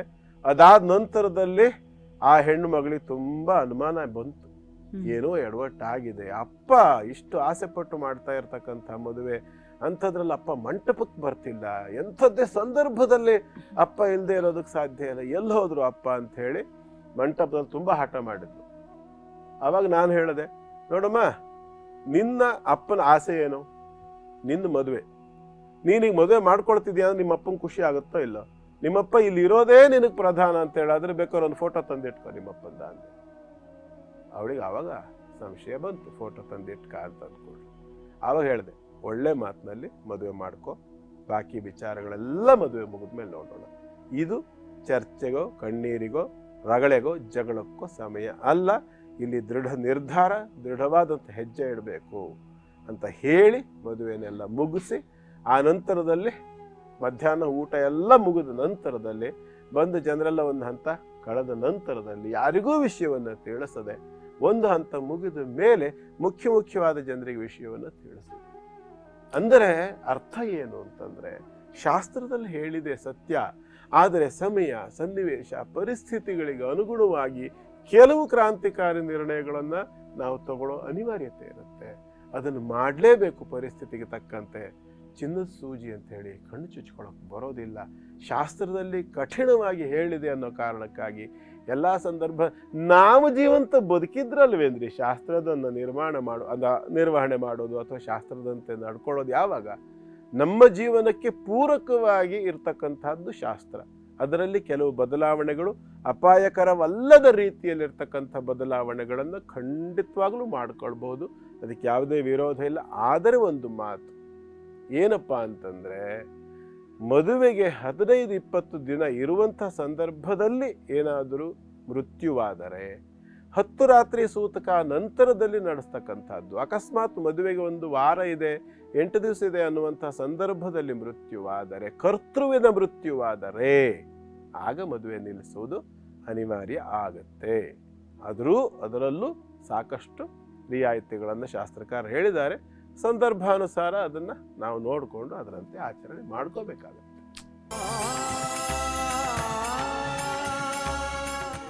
ಗುರುಗಳೇ, ದೋಷ ಪರಿಹಾರ ವಿಭಾಗದಲ್ಲಿ ಇವತ್ತು ಅಲಸೂರು ಸೋಮೇಶ್ವರ ಸ್ವಾಮಿ ದೇವಸ್ಥಾನದ ಬಗ್ಗೆ ತಾವು ಹೇಳ್ತಿದ್ರಿ. ನಿಜಕ್ಕೂ ಆ ಪ್ರಾಂಗಣಕ್ಕೆ ನಾವು ಹೋಗ್ತಿದ್ದ ಹಾಗೆ ಏನೋ ಒಂದು ರೀತಿಯ ಮನಸ್ಸಿಗೆ ನೆಮ್ಮದಿ ಆವರಿಸಿದಂತೆ ಆಗತ್ತೆ. ಯಾರೆಲ್ಲ ಹೋಗಿರ್ತಾರೆ ಅವರಿಗೆ ಅದು ಭಾಸವಾಗಿರುತ್ತೆ. ಹಳೆಯ ಲಿಂಗ ನೋಡೋದಕ್ಕೆ ಬಹಳ ಖುಷಿ ತರುತ್ತೆ. ಇಲ್ಲಿ ಹೋಗೋದ್ರಿಂದ ಜೀವನದಲ್ಲಿ ಇನ್ನೆಷ್ಟು ಖುಷಿ ಇಮ್ಮಡಿಯಾಗತ್ತೆ. ಮುಖ್ಯವಾಗಿ ಅವನನ್ನ ಶಂಕರ, ಶಿವ, ರುದ್ರ ಹೇಳೆಲ್ಲ ನಾವು ಕರಿತೇವೆ. ಸ ಉಮಾ ಈಶ್ವರ. ಈಶ್ವರ ಅಂತಂದ್ರೆ ಒಡೆಯ, ಉಮಾ ಅಂತಂದ್ರೆ ಉಮಾ, 2 ಅಕ್ಷರ ಸೇರುತ್ತೆ ಸಂಸ್ಕೃತದಲ್ಲಿ. ಉತ್ಕೃಷ್ಟವಾದಂಥ ದೇವತೆ ಅಂತ, ಉತ್ತಮವಾದ ಮಾತೃಕಾ ಸ್ವರೂಪದವಳಾದ್ರಿಂದ ಅವಳನ್ನ ಉಮಾ ಅಂತ ಕರಿಬೇಕು. ಅವಳ ಸಹಿತನಾಗಿರ್ತಕ್ಕಂತಹ ಸೋಮೇಶ್ವರನಾಗಿರೋದ್ರಿಂದ, ಸೋಮ ಅಂದ್ರೆ ಚಂದ್ರ ಅಂತಲೂ ಅರ್ಥ ಇದೆ. ಹಾಗಾಗಿ ಸೋಮೇಶ್ವರ ಆಗಿರೋದರಿಂದ ಚಂದ್ರಶೇಖರ ಅನ್ನೋ ಅರ್ಥವೂ ಇದೆ. ಮಾನಸಿಕವಾಗಿರ್ತಕ್ಕಂತಹ ಚಿಂತೆಗಳಿರ್ತಕ್ಕಂಥವ್ರು, ಭಯ ಇರ್ತಕ್ಕಂಥವ್ರು, ಜಾತಕದಲ್ಲಿ ವಿಶೇಷವಾಗಿ ಚಂದ್ರರಾಹು ಯೋಗ ಇದ್ರೆ ಅಥವಾ ಶನಿಚಂದ್ರ ಯೋಗವಿದ್ರೆ, ಶನಿ ಚಂದ್ರ ಮಾಂದಿ, ಚಂದ್ರರಾಹು ಮಾಂದಿ ಅಥವಾ ಚಂದ್ರಮಾಂದಿ ಇತ್ಯಾದಿ ಯೋಗಗಳಿದ್ದ ಪಕ್ಷದಲ್ಲಿ ಒಂದು ಥರ ಭಯಗ್ರಸ್ತವಾಗಿರ್ತಕ್ಕಂಥ ಮನಸ್ಥಿತಿ. ಚಿಕ್ಕ ಮಕ್ಕಳು ಪದೇ ಪದೇ ಪದೇ ಪದೇ ಅವರಿಗೆ ಮಾನಸಿಕವಾಗಿರ್ತಕ್ಕಂಥ ಚಿಂತೆಗಳು ಉತ್ಪತ್ತಿ ಆಗ್ತಕ್ಕಂಥದ್ದನ್ನು ಅನೇಕ ಕಡೆಗಳಲ್ಲಿ ನೋಡ್ತೇವೆ. ಅಂಥ ಮಕ್ಕಳಿಗೆ ಸಮಸ್ಯೆ ಇರತಕ್ಕಂಥ ಈ ಎಲ್ಲ ಏನು ದೋಷಗಳು ಅಂತ ಹೇಳ್ತೇವಲ್ಲ, ಈ ದೋಷಗಳೆಲ್ಲ ಇದ್ದಂಥ ಪಕ್ಷದಲ್ಲಿ ದೋಷ ಪರಿಮಾರ್ಜನೆಗೋಸ್ಕರವಾಗಿ ಚಂದ್ರ ರಾಹು ಯೋಗ, ಚಂದ್ರಮಾಂದಿ ಯೋಗ, ಚಂದ್ರ ರಾಹು ಮಾಂದಿ, ಚಂದ್ರ ಶನೈಶ್ಚರ ಮಾಂದಿ ಇತ್ಯಾದಿ ಯೋಗಗಳಿದ್ದಾಗ ಆ ದೋಷಗಳಿಂದ ಬರ್ತಕ್ಕಂಥ ಅನೇಕ ಬಾಧೆಗಳು, ವಿಶೇಷವಾಗಿ ಮಕ್ಕಳಲ್ಲಿ ವಿದ್ಯಾಭ್ಯಾಸಕ್ಕೆ ತೊಂದರೆ ಆಗ್ತಕ್ಕಂಥದ್ದು, ಓದಲಿಕ್ಕೆ ಕೂತರೆ ಆಸಕ್ತಿ ಬರದೇ ಇರತಕ್ಕಂಥದ್ದು, ಜ್ಞಾಪಕ ಶಕ್ತಿಯ ನಷ್ಟವಾಗ್ತಕ್ಕಂಥದ್ದು, ಮಾನಸಿಕವಾಗಿ ಒಂದು ಥರದ ಸಾಮರ್ಥ್ಯ ಇಲ್ಲದೆ ಇರತಕ್ಕಂಥದ್ದು, ಇವೆಲ್ಲ ದೋಷಗಳು ಕೂಡ ಇಲ್ಲಿ ಸೋಮೇಶ್ವರನ ದೇವಸ್ಥಾನಕ್ಕೆ ಹೋಗಿ ಅಲ್ಲಿರ್ತಕ್ಕಂಥ ಸೋಮೇಶ್ವರ ಸ್ವಯಂಭೂ ಲಿಂಗಕ್ಕೆ ಕ್ಷೀರಾಭಿಷೇಕವನ್ನು, ವಿಶೇಷವಾಗಿ ಎಳನೀರು, ಹಾಲು, ಜೇನುತುಪ್ಪ ಅಥವಾ ಪಂಚಾಮೃತಾದಿ ಈ ಅಭಿಷೇಕಾದಿಗಳನ್ನು ಸರಿಯಾದ ರೀತಿಯಲ್ಲಿ ಮಾಡ್ತಕ್ಕಂಥದ್ದು, ರುದ್ರಪಠನ ಪುರಸ್ಸರವಾಗಿ ಮಾಡ್ತಕ್ಕಂಥದ್ದು, ಈ ಎಲ್ಲ ದೋಷಗಳನ್ನು ಪರಿಮಾರ್ಜನೆ ಮಾಡುವುದರ ಜೊತೆಗೆ ಅವನು ಪಾಪನಾಶಕ ರುದ್ರ. ಹಾಗಾಗಿ ಇಲ್ಲಿ ಇರ್ತಕ್ಕಂಥ ಈ ಸೋಮೇಶ್ವರ ಶಿವಲಿಂಗಕ್ಕೆ ವಿಶೇಷವಾಗಿ ಅವನ ಅಷ್ಟೋತ್ತರ ಶತನಾಮಗಳಿಂದ ಬಿಲ್ವಾರ್ಚನೆ ಅಥವಾ ಕಪ್ಪು ಎಳ್ಳಿನಿಂದ ತಿಲಾರ್ಚನೆಯನ್ನು ಮಾಡಿದರೆ ಅನೇಕ ರೀತಿಯ ಪಾಪಗಳು, ಗೊತ್ತಿದ್ದೋ ಗೊತ್ತಿಲ್ಲದೆಯೋ, ಆಕಸ್ಮಿಕವೋ ಅನಿವಾರ್ಯವೋ ಏನೋ ನಮ್ಮಿಂದ ಘಟಿಸಿ ಹೋಗಿಬಿಟ್ಟಿದೆ, ಅದನ್ನು ಪರಿಮಾರ್ಜನೆ ಮಾಡಬೇಕು, ನಾವು ಶುದ್ಧರಾಗಬೇಕು ಅನ್ನುವಂಥ ಅಪೇಕ್ಷೆ ಇಟ್ಕೊಂಡು ಹೋದರೆ ಯೋಗ್ಯವಾದ ರೀತಿಯಲ್ಲಿ ಬಿಲ್ವಾರ್ಚನೆಯನ್ನು ಮಾಡುವುದರಿಂದ ತ್ರಿಶತೀ ನಾಮದಿಂದ ನಮೋ ಹಿರಣ್ಯ ಬಾಹವೇ ಸೇನಾನ್ಯೇ ದಿಶಾಂಚ ಪತಯೇ ನಮಃ ಇತ್ಯಾದಿ ಒಟ್ಟು 300 ನಾಮಗಳು ಉಂಟು. ಅವನಿಗೆ ತ್ರಿಶತಿ ಅಂತ ಕರೀತಾರೆ. ಈ ತ್ರಿಶತೀ ನಾಮಾರ್ಚನೆಯಿಂದ ಕರಿಯ ಎಳ್ಳಿನಿಂದ ಸೋಮೇಶ್ವರನಿಗೆ ಅರ್ಚನೆ ಮಾಡುವುದರಿಂದಾಗಿ ಸಂಪೂರ್ಣವಾಗಿ ನಮ್ಮ ಪಾಪಗಳೆಲ್ಲವೂ ಸಹ ಪರಿಮಾರ್ಜನೆ ಆಗ್ತದೆ. ಜೊತೆಗೆ ಪಾಪ ಕೂಪದಲ್ಲಿ ಬಿದ್ದಂತಹ ಸಂದರ್ಭದಲ್ಲಿ ಆ ಪಾಪದ ದೋಷಗಳನ್ನು ಪರಿಮಾರ್ಜನೆ ಮಾಡಿಕೊಂಡು ಶುದ್ಧರಾಗಲಿಕ್ಕೆ ಮುಖ್ಯವಾಗಿ ಪಶ್ಚಾತ್ತಾಪವಾಗಿದ್ದರೆ ಮಾತ್ರವೇ ಫಲ. ನೆನ್ಪಿಟ್ಕೊಳ್ಳಿ, ನಾವೇನೋ ಮಾಡಬಾರ್ದೆಲ್ಲ ಪಾಪಗಳನ್ನೆಲ್ಲ ಮಾಡ್ಬಿಡ್ತೀವಿ, ಅಲ್ಲಿ ಹೋಗ್ಬಿಟ್ಟು ಒಂದು ಎಳ್ಳಿಂದ ಅರ್ಚನೆ ಮಾಡಿ ಬಂದ್ಬಿಟ್ವಿ, ಶುದ್ಧರಾಗ್ಬಿಟ್ವಿ, ಮತ್ತೆ ಪಾಪ ಮಾಡಕ್ ಲೈಸೆನ್ಸ್ ಸಿಕ್ತು ಅಂತ ಅಂದ್ಕೊಂಡ್ರೆ ಅದಕ್ಕೆ ನಾನು ಜವಾಬ್ದಾರ ಅಲ್ಲ. ಪಾಪಗಳಿಗೂ ಅತ್ಯಂತ ಸ್ಪಷ್ಟವಾಗಿ ಹೇಳುತ್ತೆ, ಪಾಪ ಮಾರ್ಜನೆ ಆಗುವುದು ಯಾವಾಗ ಅಂದ್ರೆ ಆಚರಣೆ ಆದ ನಂತರ ಅದಕ್ಕೆ ನಮಗೆ ಒಳಗಡೆ ಒಂದು ಥರದ ಪಶ್ಚಾತ್ತಾಪ ಬಂದ್ಬಿಡತ್ತೆ. ಅಯ್ಯೋ ಇದನ್ನ ನಾನು ಮಾಡಬಾರ್ದಿತ್ತು, ಮಾಡ್ಬಿಟ್ಟೆ ಅಂತ ತುಂಬಾ ದುಃಖ ಆಗತ್ತೆ. ಅಂಥ ಸಂದರ್ಭದಲ್ಲಿ ನಾವು ಪ್ರಾಮಾಣಿಕವಾಗಿ ವಿಶ್ವ ಸೃಷ್ಟಿ ವಿಧಾಯತನಾಗಿರ್ತಕ್ಕಂತಹ ಭಗವಂತನನ್ನ, ಪರಮೇಶ್ವರನನ್ನ ಎಳ್ಳಿನಿಂದ ಅರ್ಚಿಸಿ ಸಂತುಷ್ಟೀಕರಣ ಮಾಡಿ ಅವನಲ್ಲಿ ಕ್ಷಮಾ ಯಾಚನೆಯನ್ನು ಮಾಡಿ, ಇನ್ನು ಮುಂದೆ ನನ್ನಿಂದ ಈ ಪಾಪಗಳು ಆಗದೇ ಇರತಕ್ಕಂಥ ರೀತಿಯಲ್ಲಿ ನಾನು ಎಚ್ಚರಿಕೆ ವಹಿಸ್ತೇನೆ, ಪ್ರಾಮಾಣಿಕವಾಗಿ ನಾನು ನಿನ್ನಲ್ಲಿ ಕ್ಷಮಾ ಯಾಚನೆ ಮಾಡ್ತೇನೆ, ನನ್ನನ್ನು ಕ್ಷಮಿಸು ಅನ್ನುವಂಥ ಪಶ್ಚಾತ್ತಾಪದೊಂದಿಗೆ ಶರಣಾಗತರಾದರೆ ಆಗ ಪಾಪಗಳೆಲ್ಲವೂ ಸಂಪೂರ್ಣವಾಗಿ ಪರಿಹಾರವಾಗ್ತದೆ, ಶುದ್ಧರಾಗ್ತೇವೆ. ಎಲ್ಲವೂ ಕೂಡ ಸೋಮೇಶ್ವರನ ಸನ್ನಿಧಾನದಲ್ಲಿ ನಮಗೆ ಆಗತಕ್ಕಂಥ ದೋಷ ಪರಿಹಾರಗಳು. ಬಹಳ ವಿಶೇಷ ಗುರುಗಳೇ, ಬಹಳ ಖುಷಿ ಅನ್ನಿಸ್ತು. ಅದರಲ್ಲೂ ಸೋಮವಾರ ಬಹಳನೇ ರಶ್ ಇರುತ್ತೆ, ಬಹಳ ಖುಷಿ ಅನಿಸುತ್ತೆ. ಆ ಸಂದರ್ಭದಲ್ಲಿ ಪ್ರದೋಷ ಪೂಜೆ ಕೂಡ ಅದ್ಭುತವಾಗಿ ನಡೆಯುತ್ತೆ ಅಲ್ವಾ ಗುರುಗಳೇ? ಹೌದು. ಮತ್ತೆ ನಾಳೆ ಬಗ್ಗೆ ಒಂದು ವಿಚಾರ ಈಗಲೇ ತಿಳಿಸ್ಬಿಡ್ತೇನೆ. ಈಗ ನಾಳೆ ದಿವಸ ಮಂಗಳವಾರ, ವಿಶೇಷವಾಗಿ ಮಂಗಳವಾರ ದಿವಸ ಸುಬ್ರಹ್ಮಣ್ಯ ಅಥವಾ ದೇವಿ ಸಂಬಂಧಿತವಾಗಿರ್ತಕ್ಕಂಥ ಕೆಲವು ಕ್ಷೇತ್ರಗಳ ಬಗ್ಗೆ ನಾವು ಹೋಗ್ತೇವೆ. ನಾಳೆ ಹನುಮದ ವ್ರತ ಇದೆ, ಇರ್ಲಿ, ಹನುಮಂತನ ಬಗ್ಗೆ ಎಲ್ಲ ನಮ್ಮ ಜನರಿಗೆ ಗೊತ್ತಿರೋ ವಿಷಯವೇ. ಆಂಜನೇಯನ ದೇವಸ್ಥಾನಗಳು ಬಹುಶಃ ಇಲ್ಲದೆ ಇರೋ ಊರೇ ಯಾವುದೂ ಇಲ್ಲ. ಹಾಗಾಗಿ ನಾಳೆ ದಿವಸ ನಮ್ಮ ಬೆಂಗಳೂರಿನಲ್ಲೇ ಇರ್ತಕ್ಕಂತಹ ಅದ್ಭುತವಾಗಿರತಕ್ಕಂಥ ಸ್ವಯಂಭೂ ನಾಗರಾಜನ ಸನ್ನಿಧಿ, ಅಲ್ಲಿಯ ವಿಶೇಷತೆ, ಅಲ್ಲಿರ್ತಕ್ಕಂಥ ನವದ್ವಾರಗಳು, ಅಲ್ಲಿ ಉದ್ಭವ ಸ್ವರೂಪದಲ್ಲಿರ್ತಕ್ಕಂಥ ದೇವತಾ ತತ್ವಗಳೇನು, ವಿಶೇಷತೆ ಏನು, ಅಲ್ಲಿರ್ತಕ್ಕಂಥ ಗಂಗಾ ಸಮಾನವಾಗಿರ್ತಕ್ಕಂಥ ಬಾವಿ, ಅಲ್ಲಿರ್ತಕ್ಕಂಥ ನೀರಿನ ವಿಶೇಷತೆ ಬಹಳ ಅದ್ಭುತವಾಗಿದೆ. ನಾಳೆ ನೋಡೋಣ. ಖಂಡಿತ ನಾವು ಕಾಯ್ತಾ ಇರ್ತೀವಿ ಗುರುಗಳೇ. ಮುಂದಿನ 4 ರಾಶಿಗಳನ್ನ ತಿಳಿಸ್ಕೊಡಿ. ಈಗ ಸಿಂಹರಾಶಿಯನ್ನು ನೋಡೋಣ. ಸಿಂಹರಾಶಿಯವರಿಗೆ ಇವತ್ತು ಪುನಃ ಮತ್ತೆ ಭಯಪ್ರಾಪ್ತಿ ಆಗ್ತಕ್ಕಂಥ ಒಂದು ಯೋಗವಾಗಿ ಕಾಣಿಸುತ್ತೆ. ಕಾರಣ ಅಷ್ಟಮದಲ್ಲಿರ್ತಕ್ಕಂಥ ಶನಿಚಂದ್ರ ಯೋಗ, ಒಂದು ಥರದ ಅಸಮಾಧಾನದ ಸ್ಥಿತಿ, ಕಾಲು ನೋವು ಬರಬಹುದು, ಕೆಲವರಿಗೆ ಸ್ವಲ್ಪ ತೀವ್ರತರವಾಗಿರ್ತಕ್ಕಂಥ ಸಮಸ್ಯೆ ಕೂಡ ಕೆಲವರಿಗೆ ಆಗಬಹುದು, ಚಿಕಿತ್ಸೆಯನ್ನು ಕೂಡ ಮಾಡಬೇಕಾಗಿ ಬರಬಹುದು. ಆದರೆ ಅದು ತಾತ್ಕಾಲಿಕವಾಗಿರ್ತಕ್ಕಂಥದ್ದು. ಕಾರಣ ಇವತ್ತು ಚಂದ್ರ ಆ ಒಂದು ರಾಶಿಯನ್ನು ಬಿಡ್ತಾನೆ, ಮೀನರಾಶಿಯನ್ನು ಬಿಟ್ಟು ಮೇಷರಾಶಿಗೆ ಬರ್ತಾನೆ. ಸೂರ್ಯಾಸ್ತದ ನಂತರದಲ್ಲಿ, ರಾತ್ರಿಯ ನಂತರದಲ್ಲಿ ನಿಮ್ಮ ಕಾಲಿನ ಸಮಸ್ಯೆ ಅಂತಕ್ಕಂಥದ್ದು ಪರಿಹಾರವಾಗುತ್ತೆ. ಜೊತೆಯಲ್ಲಿ ದುಡ್ಡು ಕಾಸಿನ ವಿಚಾರದಲ್ಲಿ ಕೂಡ ಸ್ವಲ್ಪ ಸಮಾಧಾನ ಬರ್ತಕ್ಕಂಥ ಲಕ್ಷಣಗಳಿದೆ. ಸಪ್ತಮ ಭಾವದಲ್ಲಿ ರಾಹು, 4ನೇ ರಾಶಿಯಲ್ಲಿರ್ತಕ್ಕಂಥದ್ದು ಯಾರು? ಮಂಗಳ. ಸರ್ಪಸೂಚಕವಾಗಿರ್ತಕ್ಕಂಥ 2 ಗ್ರಹಗಳು. ಹಾಗಾಗಿ ಚರ್ಮ ಸಂಬಂಧಿತವಾಗಿ, ಮೂಳೆ ಸಂಬಂಧಿತವಾಗಿ ಕೂಡ ಕೆಲವರಿಗೆ ಸ್ವಲ್ಪ ತೊಂದರೆಗಳು ಆಗಬಹುದು. ರ್ಯಾಷಸ್ ಇತ್ಯಾದಿಗಳು ಬರ್ತಕ್ಕಂಥದ್ದು, ಚರ್ಮದ ಮೇಲೆ ಗುಳ್ಳೆಗಳಾಗ್ತಕ್ಕಂಥದ್ದು, ಗಾಯಗಳಾಗ್ತಕ್ಕಂಥದ್ದು ಕೂಡ ಕೆಲವರಿಗೆ ಊಹಿಸ್ಬೋದಾಗಿರುತ್ತೆ.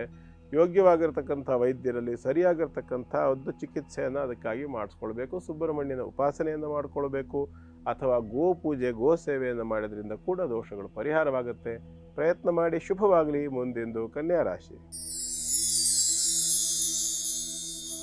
ಕನ್ಯಾ ರಾಶಿಯವರಿಗೆ ಇವತ್ತಿನ ದಿನ ಸ್ವಲ್ಪ ಮಟ್ಟಿಗೆ ಸಮಾಧಾನಕರವಾಗಿರ್ತಕ್ಕಂಥ ದಿನವಾಗಿದೆ. ಕಾರಣ ನಿಮ್ಮ ರಾಶಿಗೆ ಸಪ್ತಮಾಧಿಪತಿಯಾಗಿರ್ತಕ್ಕಂಥ ಗುರು ಶುಭ ಸ್ಥಿತಿಯಲ್ಲಿರ್ತಕ್ಕಂಥದ್ದು ಮತ್ತು ಲಾಭಾಧಿಪತಿಯಾಗಿರ್ತಕ್ಕಂಥ ಚಂದ್ರ ಕೂಡ ಶುಭ ಸ್ಥಿತಿಯಲ್ಲಿರ್ತಕ್ಕಂಥದ್ದು. ಪರಸ್ಪರ ಪರಿವರ್ತನ ಯೋಗ, ಅನಿರೀಕ್ಷಿತವಾಗಿರ್ತಕ್ಕಂಥ ಲಾಭ, ಅನಿರೀಕ್ಷಿತವಾಗಿರ್ತಕ್ಕಂಥ ವ್ಯಕ್ತಿಗಳ ಭೇಟಿ, ಮದುವೆ ಮೊದಲಾದಂಥ ಮಂಗಳ ಕಾರ್ಯ ಪ್ರಯತ್ನಗಳಲ್ಲಿ ಸ್ವಲ್ಪ ಮಟ್ಟಿನ ಯಶಸ್ಸು, ಸ್ವಲ್ಪ ಮಟ್ಟಿನ ಸಮಾಧಾನ ಕೂಡ ಪ್ರಾಪ್ತಿಯಾಗ್ತಕ್ಕಂಥ ಲಕ್ಷಣ ಇದೆ. ಲಾಭಾಧಿಪತಿ ಆಗಿರ್ತಕ್ಕಂಥ ಚಂದ್ರ 5 ಮತ್ತು 6ನೇ ಮನೆಯ ಅಧಿಪತಿ ಆಗಿರ್ತಕ್ಕಂಥ ಶನಿಯ ಜೊತೆಯಲ್ಲಿ ಇರ್ತಕ್ಕಂಥದ್ದು. ಪುಣ್ಯಕ್ಷೇತ್ರಗಳ ಸಂದರ್ಶನ ಮಾಡ್ತಕ್ಕಂಥ ಅವಕಾಶ, ಅಥವಾ ಪುಣ್ಯ ಪುರುಷರ ಸಂದರ್ಶನ ಮಾಡ್ತಕ್ಕಂಥ, ದರ್ಶನ ಮಾಡ್ತಕ್ಕಂಥ, ಅವರಿಂದ ಅನುಗ್ರಹ ಪ್ರಸಾದಾದಿಗಳನ್ನು ಸ್ವೀಕಾರ ಮಾಡ್ತಕ್ಕಂಥ ಅವಕಾಶ. ಸ್ವಲ್ಪ ಮಟ್ಟಿಗೆ ಕೆಲವರೊಂದಿಗೆ ನಿಷ್ಠುರವನ್ನು ಕೂಡ ನೋಡಬಹುದಾಗಿರ್ತಕ್ಕಂಥ ಲಕ್ಷಣವಾಗಿ ಕಾಣಿಸುತ್ತೆ. ವಿಶೇಷವಾಗಿ ಕರ್ಮಚಾರಿಗಳೊಂದಿಗೆ, ಜೊತೆಯಲ್ಲಿ ಕೆಲಸ ಮಾಡ್ತಕ್ಕಂತಹ ಸಹವರ್ತಿಗಳು, ಕಲೀಗ್ಸ್ ಅಂತ ಏನು ಹೇಳ್ತಾರೆ, ಅವರುಗಳ ಜೊತೆಯಲ್ಲಿ ಕೂಡ ಸ್ವಲ್ಪ ಮಟ್ಟಿನ ನಿಷ್ಠುರವನ್ನು ಹೊಂದಬಹುದಾಗಿರ್ತಕ್ಕಂಥ ಲಕ್ಷಣ ಕಾಣಿಸುತ್ತೆ. ಅನಾವಶ್ಯಕವಾಗಿ ಅದನ್ನು ಬೆಳೆಸ್ತಕ್ಕಂಥದ್ದು ಅಷ್ಟು ಸೂಕ್ತವಲ್ಲ. ಹಾಗಾಗಿ ಸ್ವಲ್ಪ ಸಮಾಧಾನವಾಗಿದ್ದ ಪಕ್ಷದಲ್ಲಿ ಸಮಾಧಾನ, ಅದು ಹೇಳ್ತಾರಲ್ಲ, ತಾಳಿದವನು ಬಾಳಿಯಾನು ಅಂಥೇಳಿ. ಹಾಗೆ ನಿಮ್ಮ ರಾಶ್ಯಾಧಿಪತಿಯು ದ್ವಿತೀಯದಲ್ಲಿರೋದ್ರಿಂದ, ಅಲ್ಲಿಗೆ ಚಂದ್ರನ ಪ್ರವೇಶ ಆಗ್ತಾ ಇರೋದ್ರಿಂದ ವಿಷ್ಣು ಸಹಸ್ರನಾಮವನ್ನು ಪಠನ ಅಥವಾ ಶ್ರವಣ ಮಾಡ್ಕೊಳ್ಳಿ. ಅದಿಲ್ಲ ಅಂದರೆ ತಾರಕ ಮಂತ್ರವಾಗಿರ್ತಕ್ಕಂಥ ರಾಮ ತಾರಕ ಮಂತ್ರ ಅಂತ ಹೇಳ್ತೇವೆ.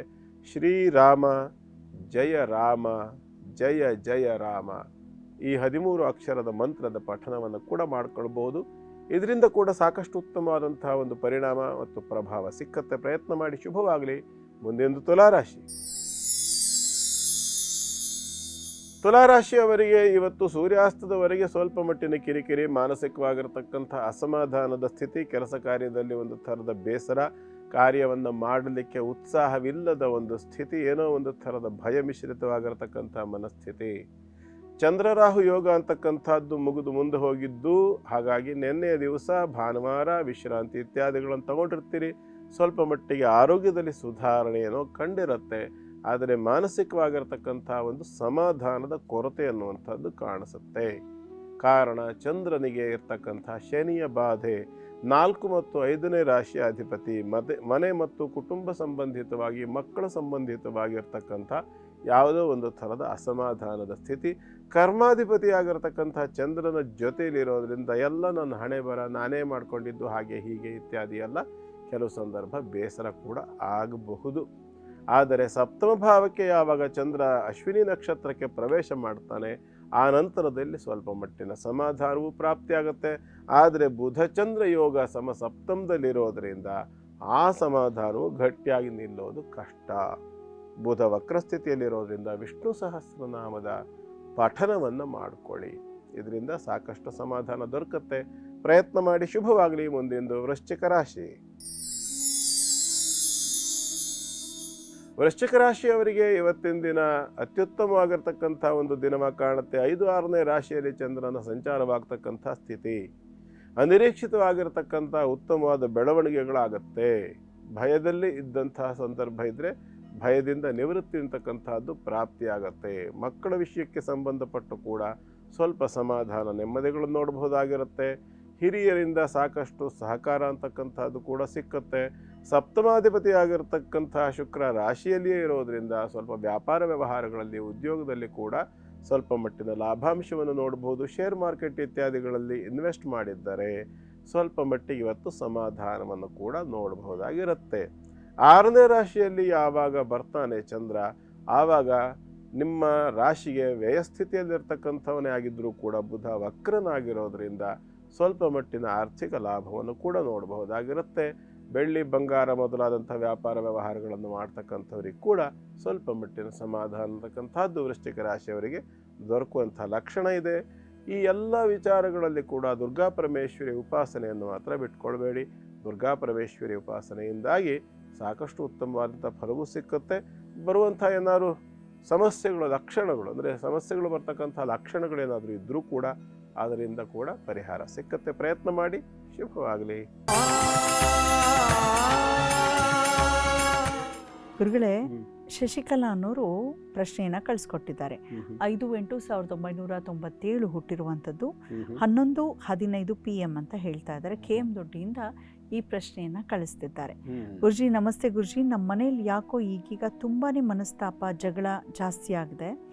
ಮನೆಯಲ್ಲಿ ನೆಮ್ಮದಿನೇ ಇಲ್ಲ ಗುರುಜಿ, ಏನಾದರೂ ಪರಿಹಾರ ತಿಳಿಸ್ಕೊಡಿ, ಯಾಕೆ ಹೀಗಾಗ್ತಾ ಇದೆ ಅಂತ ಅವ್ರ ಪ್ರಶ್ನೆ ಆಗಿದೆ ಗುರುಜಿ. ಶಶಿಕಲಾ ಅವರೇ, ನೀವು ಕಳಿಸಿರ್ತಕ್ಕಂಥ ಡೇಟ್ ಆಫ್ ಬರ್ತ್ ಟೈಮ್ ಪ್ರಕಾರ ನೋಡಿದಾಗ ನಿಮ್ಮದು ಮುಖ್ಯವಾಗಿ ಮೇಷಲಗ್ನ ಮತ್ತು ಸಿಂಹರಾಶಿ.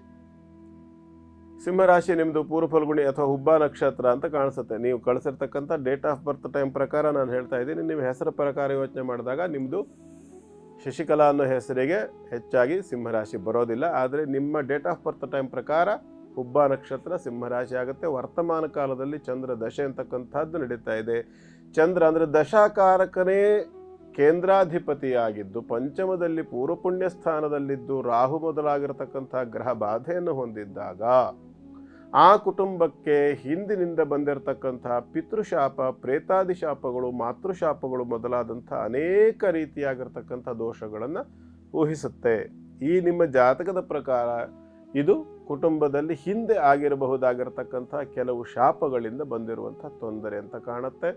ಪುನಃ ಮತ್ತೆ ನಾನು ಹೇಳೋದೇನಪ್ಪ ಅಂತಂದರೆ ಇದು ಕೇವಲ ಶಿವಾರಾಧನೆಯಿಂದ, ಅದು ಸಿಂಹದಲ್ಲಿ ಇರುವ ಯೋಗ. ಸಿಂಹಾಧಿಪತಿ ಸೂರ್ಯನಾಗಿದ್ದು ಈಶ್ವರಂ ಭಾಸ್ಕರಂ ವಿಂದ್ಯಾತ್ ಅಂತ ಹೇಳುತ್ತೆ. ಹಾಗಾಗಿ ಶಿವನ ಉಪಾಸನೆಯಿಂದ ಮಾತ್ರವೇ ಇದು ಪರಿಹಾರವಾಗ್ತಕ್ಕಂಥದ್ದು ಅಂತ ಕಾಣಿಸುತ್ತೆ. ಮತ್ತು ಜಾತಕದ ಪರಿಸ್ಥಿತಿಯನ್ನು ನೋಡಿದ್ರೆ ನಿಮ್ಮ ಮನೆ ದೇವರು ಕೂಡ ಶಿವನ ಸಂಬಂಧಿತವಾದ್ದೇ ಯಾವುದೋ ದೇವರಾಗಿರುವಂಥ ಸಾಧ್ಯತೆ ಕಾಣಿಸುತ್ತೆ. ಸ್ಥಿತಿಯನ್ನು ನೋಡಿದ್ರೆ ಕಾಲಭೈರವ ಇರಬಹುದು ಅಂತ ಅಂದ್ಕೊಳ್ತೀನಿ, ಗೊತ್ತಿಲ್ಲ, ಅಥವಾ ನಂಜುಂಡೇಶ್ವರ ಕೂಡ ಇರಬಹುದು. ಹಾಗಾಗಿ ಆ ಒಂದು ಶಿವನ ಉಪಾಸನೆಯನ್ನು ಶಾಸ್ತ್ರಬದ್ಧವಾಗಿರತಕ್ಕಂಥ ರೀತಿಯಲ್ಲಿ, ಸರಿಯಾದ ರೀತಿಯಲ್ಲಿ 121 ದಿನಗಳ ಪರ್ಯಂತರ ಆಚರಣೆ ಮಾಡಬೇಕು. ನಿರಂತರವಾಗಿ ತಪ್ಪದೇ ಯಾರಾದರೂ ಒಬ್ಬರು ಕುಟುಂಬದ ಅಭಿವೃದ್ಧಿಯನ್ನು ಗಮನದಲ್ಲಿಟ್ಟುಕೊಂಡು 121 ದಿನಗಳ ಪರ್ಯಂತರವಾಗಿ ಶಿವನ ಆರಾಧನೆಯನ್ನು ವಿಧಿವತ್ತಾಗಿ ಆಚರಣೆ ಮಾಡಿದ ಪಕ್ಷದಲ್ಲಿ ಕುಟುಂಬಕ್ಕೆ ಇರಬಹುದಾಗಿರ್ತಕ್ಕಂಥ ಶಾಪ ಅನ್ನುವಂಥದ್ದು ಪರಿಹಾರ ಆಗುತ್ತೆ. ಕುಟುಂಬದಲ್ಲಿ ಸ್ವಲ್ಪ ಮಟ್ಟಿನ ಸಮಾಧಾನಕರವಾಗಿರ್ತಕ್ಕಂಥ ಸ್ಥಿತಿ ಬರುತ್ತೆ. ಕ್ರಮೇಣ ಅದನ್ನು ಮುಂದುವರಿಸ್ತಾ ಹೋದಾಗ ಸಂಪೂರ್ಣವಾಗಿ ಸಮಾಧಾನಕರವಾಗಿರ್ತಕ್ಕಂಥ ಸ್ಥಿತಿ ಕುಟುಂಬಕ್ಕೆ ಪ್ರಾಪ್ತಿಯಾಗುತ್ತೆ. ಪ್ರಯತ್ನ ಮಾಡಿ, ಒಳ್ಳೆಯದಾಗುತ್ತೆ. ಧನ್ಯವಾದಗಳು ಗುರುಗಳೇ. ಶಶಿಕಲಾ ಅವರೇ, ಖಂಡಿತವಾಗ್ಲೂ ನಿಮಗೆ ಆನೆ ಜಾಸ್ತಿ ಸಿಗಲಿ, ಅಂದರೆ ಆನಂದ, ನೆಮ್ಮದಿ ಹೆಚ್ಚಿರಲಿ ನಿಮ್ಮ ಜೀವನದಲ್ಲಿ ಅಂತ ಹೇಳ್ತಾ, ವೀಕ್ಷಕರೇ ನಿಮಗೂ ಕೂಡ ಏನಾದರೂ ಸಮಸ್ಯೆ ಇದ್ದರೆ ತಡೆ ಯಾಕೆ, ಕೆಳಗಡೆ ಕಾಣಿಸಿರುವಂಥ ವಾಟ್ಸಪ್ ನಂಬರ್ಗೆ ಈ ಕೂಡಲೇ ಯಾವುದೇ ರೀತಿಯ ಪ್ರಶ್ನೆ ಇದ್ದರೂ ಕೂಡ ನಮಗೆ ಕಳಿಸ್ಕೊಡಿ. ಸೂಕ್ತ ಉತ್ತರ ಗುರುಗಳು ಕೊಡೋದಕ್ಕೆ ಸಿದ್ಧರಿದ್ದಾರೆ. ಇನ್ನು NKR TV ಕನ್ನಡ ವಾಹಿನಿಯಲ್ಲಿ ಬರುವಂಥ ಎಲ್ಲ ಕಾರ್ಯಕ್ರಮವನ್ನು ನಮ್ಮ NKR TV ಕನ್ನಡ ಯೂಟ್ಯೂಬ್ ಚಾನಲ್ನಲ್ಲಿ ಯಾವಾಗ ಬೇಕಾದರೂ ತಾವು ನೋಡಬಹುದು. ಮೊದಲಿಗೆ ಸಬ್ಸ್ಕ್ರೈಬ್ ಮಾಡಿ ಅಂತ ಹೇಳ್ತಾ ಗುರುಗಳೇ, ಕೊನೆಯ 4 ರಾಶಿಗಳು. ಈಗ ಧನುರಾಶಿಯನ್ನು ನೋಡೋಣ. ಧನುರಾಶಿಯವರಿಗೆ ಇವತ್ತಿನ ದಿನ ಸ್ವಲ್ಪ ಸಮಾಧಾನ ದೊರಕತಕ್ಕಂಥ ಎಲ್ಲ ಅವಕಾಶಗಳಿದೆ. ಅಷ್ಟಮಾಧಿಪತಿ ಆಗಿದ್ದು ಶುಭ ಸ್ಥಿತಿಗೆ ಬಂದಿರತಕ್ಕಂಥ ಚಂದ್ರ ಚತುರ್ಥ ಭಾವದಲ್ಲಿ, ಮನೆಯ ವಾತಾವರಣದಲ್ಲಿ ಸ್ವಲ್ಪ ಕ್ಷೇಮ, ಉದ್ಯೋಗದಲ್ಲಿ ಸ್ವಲ್ಪ ಮಟ್ಟಿನ ಪ್ರಗತಿ, ದುಡ್ಡು ಕಾಸಿನ ವಿಚಾರದಲ್ಲಿ ಸಮಾಧಾನ, ಮಾನಸಿಕವಾಗಿ ಧೈರ್ಯ ಸ್ಥೈರ್ಯಗಳು ಹೆಚ್ಚಾಗತಕ್ಕಂಥ ಒಂದು ಕಾಲ ಕೂಡ ಹೌದು. ಪಂಚಮ ಸ್ಥಿತಿಗೆ ಬರ್ತಕ್ಕಂಥ ಸಂದರ್ಭದಲ್ಲಿ ಲಾಭಕ್ಕೆ ದೃಷ್ಟಿಯಾದಾಗ ಆರೋಗ್ಯದಲ್ಲಿ ಕೂಡ ವೃದ್ಧಿ ಆಗ್ತಕ್ಕಂಥ ಲಕ್ಷಣ. ವ್ಯಾಪಾರ ವ್ಯವಹಾರಗಳಲ್ಲಿ, ಉದ್ಯೋಗ ಕ್ಷೇತ್ರದಲ್ಲಿ ಎರಡೂ ಕಡೆಗಳಲ್ಲೂ ಸಾಕಷ್ಟು ಸಮಾಧಾನವನ್ನು ನೆಮ್ಮದಿಯಿಂದ ನೋಡುವಂಥ ಪೂರ್ಣ ಅವಕಾಶ ಅಂತಕ್ಕಂಥದ್ದು ಉಂಟು. ಆದರೆ ಮಕ್ಕಳಿಗೆ ಸಂಬಂಧಿತವಾಗಿ ಸ್ವಲ್ಪ ಖರ್ಚು ಮಾಡಬೇಕಾಗಿ ಬರ್ತದೆ. ಮಕ್ಕಳು ಯಾವುದೋ ಒಂದು ವಿಷಯಕ್ಕೆ ವಿದ್ಯಾಭ್ಯಾಸಕ್ಕೆ ಸಂಬಂಧಪಟ್ಟು ಏನೋ ಒಂದು ಸ್ವಲ್ಪ ಖರ್ಚನ್ನು ಬಯಸುವಂತಹ ಲಕ್ಷಣ ಕಾಣಿಸುತ್ತೆ. ಹಾಗಾಗಿ ಸ್ವಲ್ಪ ಮಟ್ಟಿಗೆ ಅವರಿಗೆ ಹಣಕಾಸನ್ನು ಖರ್ಚು ಮಾಡಬೇಕಾಗಿ ಬರಬಹುದು. ಅದಷ್ಟನ್ನು ಬಿಟ್ಟರೆ ದೊಡ್ಡ ಮಟ್ಟದ ಸಮಸ್ಯೆ ಅಂತಕ್ಕಂಥದ್ದು ವಿಶೇಷವಾಗಿ ಧನುರಾಶಿಯವರಿಗೆ ಕಾಣಿಸೋದಿಲ್ಲ. ಚಿಂತೆ ಮಾಡೋದು ಬೇಡ, ಸರಸ್ವತಿಯನ್ನು ಉಪಾಸನೆ ಮಾಡಿಕೊಳ್ಳಿ, ಶುಭವಾಗಲಿ. ಮುಂದಿಂದು ಮಕರ ರಾಶಿ. ಮಕರ ರಾಶಿಯವರಿಗೆ ಇವತ್ತಿನ ದಿನ ಉತ್ತಮವಾಗಿರ್ತಕ್ಕಂಥದ್ದು ಸಪ್ತಮ ಭಾವಾಧಿಪತಿ ಆಗಿರ್ತಕ್ಕಂಥ ಚಂದ್ರ 3-4ನೇ ರಾಶಿಗಳಲ್ಲಿ ಸಂಚಾರ. ಮಾನಸಿಕವಾಗಿರ್ತಕ್ಕಂಥ ಸಾಮರ್ಥ್ಯ ಹೆಚ್ಚಾಗ್ತಕ್ಕಂಥದ್ದು. ಸೆಲ್ಫ್ ಎಂಪ್ಲಾಯ್ ಆಗಿರ್ತಕ್ಕಂಥವ್ರು, ಸ್ವತಃ ಕಷ್ಟಪಟ್ಟು ದುಡಿತಕ್ಕಂಥ ಕೆಲಸವನ್ನು ಮಾಡ್ತಕ್ಕಂಥವ್ರು ಮಕರ ರಾಶಿಯವರು ವಿಶೇಷವಾದಂಥ ಲಾಭವನ್ನು ನೋಡಬಹುದು. ಭಾಗ್ಯಕ್ಕೆ ಶನಿಚಂದ್ರ ದೃಷ್ಟಿ ಅದ್ಭುತವಾಗಿರ್ತಕ್ಕಂಥ ಭಾಗ್ಯೋದಯವಾಗ್ತಕ್ಕಂಥ ಕಾಲ. ಇದು ಯಾಕೆ ಹಿಂಗೆಲ್ಲ ಹೇಳ್ತಾರೆ ಗುರೂಜಿ ಅಂತ ಅನ್ಕೋಬೇಡಿ. ಯಾಕೆಂದ್ರೆ ಮಕರ ರಾಶಿಯವರಿಗೆ ಶನೈಶ್ಚರ ಬಾಧಕ ಅಲ್ಲ, ರಾಶಿಯಾಧಿಪತಿಯೇ ಅವನು. ಹಾಗಾಗಿ ಚಂದ್ರನ ಜೊತೆಯಲ್ಲಿ ತೃತೀಯದಲ್ಲಿದ್ದಾಗ ಮಾನಸಿಕವಾಗಿರ್ತಕ್ಕಂಥ ಗಟ್ಟಿತನವನ್ನು ಕೊಡ್ತಾನೆ. ಸ್ವಲ್ಪ ಮಟ್ಟಿಗೆ ಏನಾದರೂ ಕುಸಿತ ಕಂಡ್ರು, ಯಾರಾದರೂ ಒಂದು ಚೂರು ಬೆನ್ನು ತಟ್ಟಿದ್ರೆ ಸಾಕು, ಸಂಪೂರ್ಣ ಮತ್ತೆ ಚೈತನ್ಯ ಅಂತಕ್ಕಂಥದ್ದು ಬರ್ತದೆ. ಫಿನಿಕ್ಸ್ ಅಂತ ಹೇಳ್ತಾರಲ್ಲ ಇಂಗ್ಲೀಷ್ನಲ್ಲಿ, ಆ ಥರ ಮತ್ತೆ ಎತ್ತುಕೊಂಡು ನನ್ನ ಸಾಧನೆ ಮಾಡ್ತೇನೆ ನಾನು ಅಂತೇಳಿ ಹಠದಿಂದ ಹೊರಡ್ತಕ್ಕಂಥ ಎಲ್ಲ ಸಾಮರ್ಥ್ಯಗಳು ಕೂಡ ಉಂಟು. ಅದರಲ್ಲೂ ವಿಶೇಷವಾಗಿ ಶ್ರವಣ ನಕ್ಷತ್ರದಲ್ಲಿ ಹುಟ್ಟಿರ್ತಕ್ಕಂಥವ್ರು ಯಾರಿದ್ದಾರೆ ಮಕರ ರಾಶಿಯವರು, ಏನಾದರೂ ಸ್ವಲ್ಪ ತೀವ್ರತರವಾದ ವ್ಯಾಜ್ಯವು, ಒಂಥರ ಡಿಸ್ಪ್ಯೂಟುಗಳು ಅಂತ ಹೇಳ್ತಾರಲ್ಲ, ಅವೆಲ್ಲ ಏನಾದರೂ ಇದ್ದ ಪಕ್ಷದಲ್ಲಿ ಅದರಲ್ಲೂ ಕೂಡ ಗೆಲ್ತಕ್ಕಂಥ ಪೂರ್ಣ ಅವಕಾಶ ತುಂಬ ಚೆನ್ನಾಗಿದೆ. 4ನೇ ರಾಶಿಗೆ ಚಂದ್ರ ಹೋದ್ಮೇಲಂತೂ ಮನೆಯ ವಾತಾವರಣದಲ್ಲಿ ಕೂಡ ಸಾಕಷ್ಟು ಸಮಾಧಾನವನ್ನು ನೋಡುವಂಥ ಪೂರ್ಣ ಅವಕಾಶ ಇದೆ. ಚಂದ್ರ ಮತ್ತು ಶನಿಗಳ ಯೋಗ ಮತ್ತಷ್ಟು ಬಲಿಷ್ಠವಾಗಲಿಕ್ಕೆ ನೀವು ಇವತ್ತು ಕಾಳಿಕಾ ದೇವಿಯನ್ನು ದರ್ಶನ ಮಾಡಿ. ಎಲ್ಲಾದರೂ ಭದ್ರಕಾಳಿಯಾದರೂ ಬರ್ತದೆ, ಕಾಳಿಯ ದರ್ಶನವನ್ನು ಮಾಡಿ ಉಪಾಸನೆಯನ್ನು ಮಾಡಿಕೊಳ್ಳಿ. ವಿಶೇಷವಾಗಿ ಕಪ್ಪು ಬಣ್ಣದ ವಸ್ತ್ರವನ್ನು ಆಕೆಗೆ ಸಮರ್ಪಣೆ ಮಾಡಿ ಅನುಗ್ರಹವನ್ನು ಪ್ರಾರ್ಥನೆ ಮಾಡಿಕೊಳ್ಳಿ. ಶುಭವಾಗಲಿ. ಮುಂದೆಂದು ಕುಂಭರಾಶಿ. ಕುಂಭರಾಶಿಯವರಿಗೆ ಇವತ್ತಿನ ದಿನ ಸ್ವಲ್ಪ ಸಮಾಧಾನ. ಷಷ್ಠಾಧಿಪತಿ 2-3 ರಾಶಿಗಳಲ್ಲಿರ್ತಕ್ಕಂಥದ್ದು, ವ್ಯಯಾಧಿಪತಿ ರಾಷ್ಟ್ರಾಧಿಪತಿ ಆಗಿರ್ತಕ್ಕಂತಹ ಶನೈಶ್ಚರನ ಜೊತೆಯಲ್ಲಿದ್ದಾಗ ವಿರೋಧಿಗಳಿಂದ ಬಂದಿರತಕ್ಕಂಥ ಭಯ ನಿವಾರಣೆ ಆಗ್ತಕ್ಕಂಥದ್ದು. ಸಾಲಬಾಧೆಗಳೇನಾದರೂ ಇದ್ದರೆ ಆ ಒಂದು ದೋಷ ಅಂತಕ್ಕಂಥದ್ದು ಪರಿಹಾರ. ಅಷ್ಟಮಕ್ಕೆ ದೃಷ್ಟಿ ಇರೋದರಿಂದ ಔಷಧೋಪಚಾರಗಳೇನಾದರೂ ಇಳಿತಾ ಇದ್ದ ಪಕ್ಷದಲ್ಲಿ ಅದರಲ್ಲಿ ಸಮಾಧಾನ. ತೃತೀಯ ರಾಶಿಗೆ ಹೋದ ನಂತರ ಭಾಗ್ಯಕ್ಕೆ ಬುಧನಿಗೆ ದೃಷ್ಟಿ ಕೊಡ್ತಕ್ಕಂಥದ್ದಾದ್ದರಿಂದ ಸ್ವಲ್ಪ ಮಟ್ಟಿನ ಮಾನಸಿಕವಾಗಿರ್ತಕ್ಕಂಥ ಒಂದು ದ್ವಂದ್ವ, ತುಮೂಲ, ಒಂದು ಥರ ಅಸಮಾಧಾನದ ಸ್ಥಿತಿಯನ್ನು ಕೂಡ ಊಹಿಸಬಹುದಾಗಿರುತ್ತೆ. ಅದರಲ್ಲೂ ವಿಶೇಷವಾಗಿ ಕುಂಭರಾಶಿಯವರು ಒಡಹುಟ್ಟಿದವರ ಜೊತೆಯಲ್ಲೇ ಸ್ವಲ್ಪ ಮನಸ್ಸು ಕೆಡಿಸ್ಕೊಳ್ತಕ್ಕಂಥ ಲಕ್ಷಣ, ಮಾನಸಿಕವಾಗಿರ್ತಕ್ಕಂಥ ಸ್ವಲ್ಪ ಬೇಸರವನ್ನು ಹೊಂದತಕ್ಕಂಥ ಲಕ್ಷಣವಾಗಿ ಕಾಣಿಸುತ್ತೆ. ಉಳಿಕೆ ಏನು ಬಹಳ ದೊಡ್ಡ ಮಟ್ಟದ ತಲೆ ಬಿಸಿಯೋ ಮತ್ತೊಂದು ಆಗ್ತಕ್ಕಂಥ ಯಾವ ಯೋಗವೂ ಕುಂಭರಾಶಿಯವರಿಗೆ ಕಾಣಿಸೋದಿಲ್ಲ. ಕರ್ಮಭಾವದಲ್ಲಿ ರವಿ, ಮಂಗಳ ಮತ್ತು ಶುಕ್ರ ಇದ್ದಾರೆ. ಅಲ್ಲಿ ಶುಕ್ರ ಅಷ್ಟು ಒಳ್ಳೆಯ ಯೋಗಕಾರಕ ಅಲ್ಲ. ಹಾಗಾಗಿ ಭೂಮಿ ಮೊದಲಾದಂಥ ವ್ಯವಹಾರಗಳನ್ನು ಮಾಡೋದಿದ್ರೆ, ವಾಹನಗಳನ್ನು ತಗೊಳ್ತಕ್ಕಂಥದ್ದಿದ್ರೆ, ಅಥವಾ ದೂರ ಪ್ರಯಾಣ, ವಿದೇಶ ಪ್ರಯಾಣ ಇತ್ಯಾದಿ ಏನಾದರೂ ಯೋಚನೆಗಳನ್ನು ಹಾಕ್ತಾ ಇದ್ದರೆ ತಾತ್ಕಾಲಿಕವಾಗಿ ಮುಂದೂಡ್ತಕ್ಕಂಥದ್ದು ಒಳ್ಳೆಯದು. ಉಳಿಕೆ ಅಂತ ಯೋಚನೆ ಮಾಡಿದಾಗ ಕುಂಭರಾಶಿಯವರಿಗೆ ಇರುವಂಥ ದೊಡ್ಡ ಸಮಸ್ಯೆ ಇಲ್ಲ. ನೀವು ಕೂಡ ಮುಖ್ಯವಾಗಿ ಇವತ್ತು ಕಾಳಿಯ ದರ್ಶನವನ್ನು ಮಾಡಿಕೊಳ್ಳಿ. ಶುಭವಾಗಲಿ. ಮುಂದೆಂದು ಮೀನರಾಶಿ.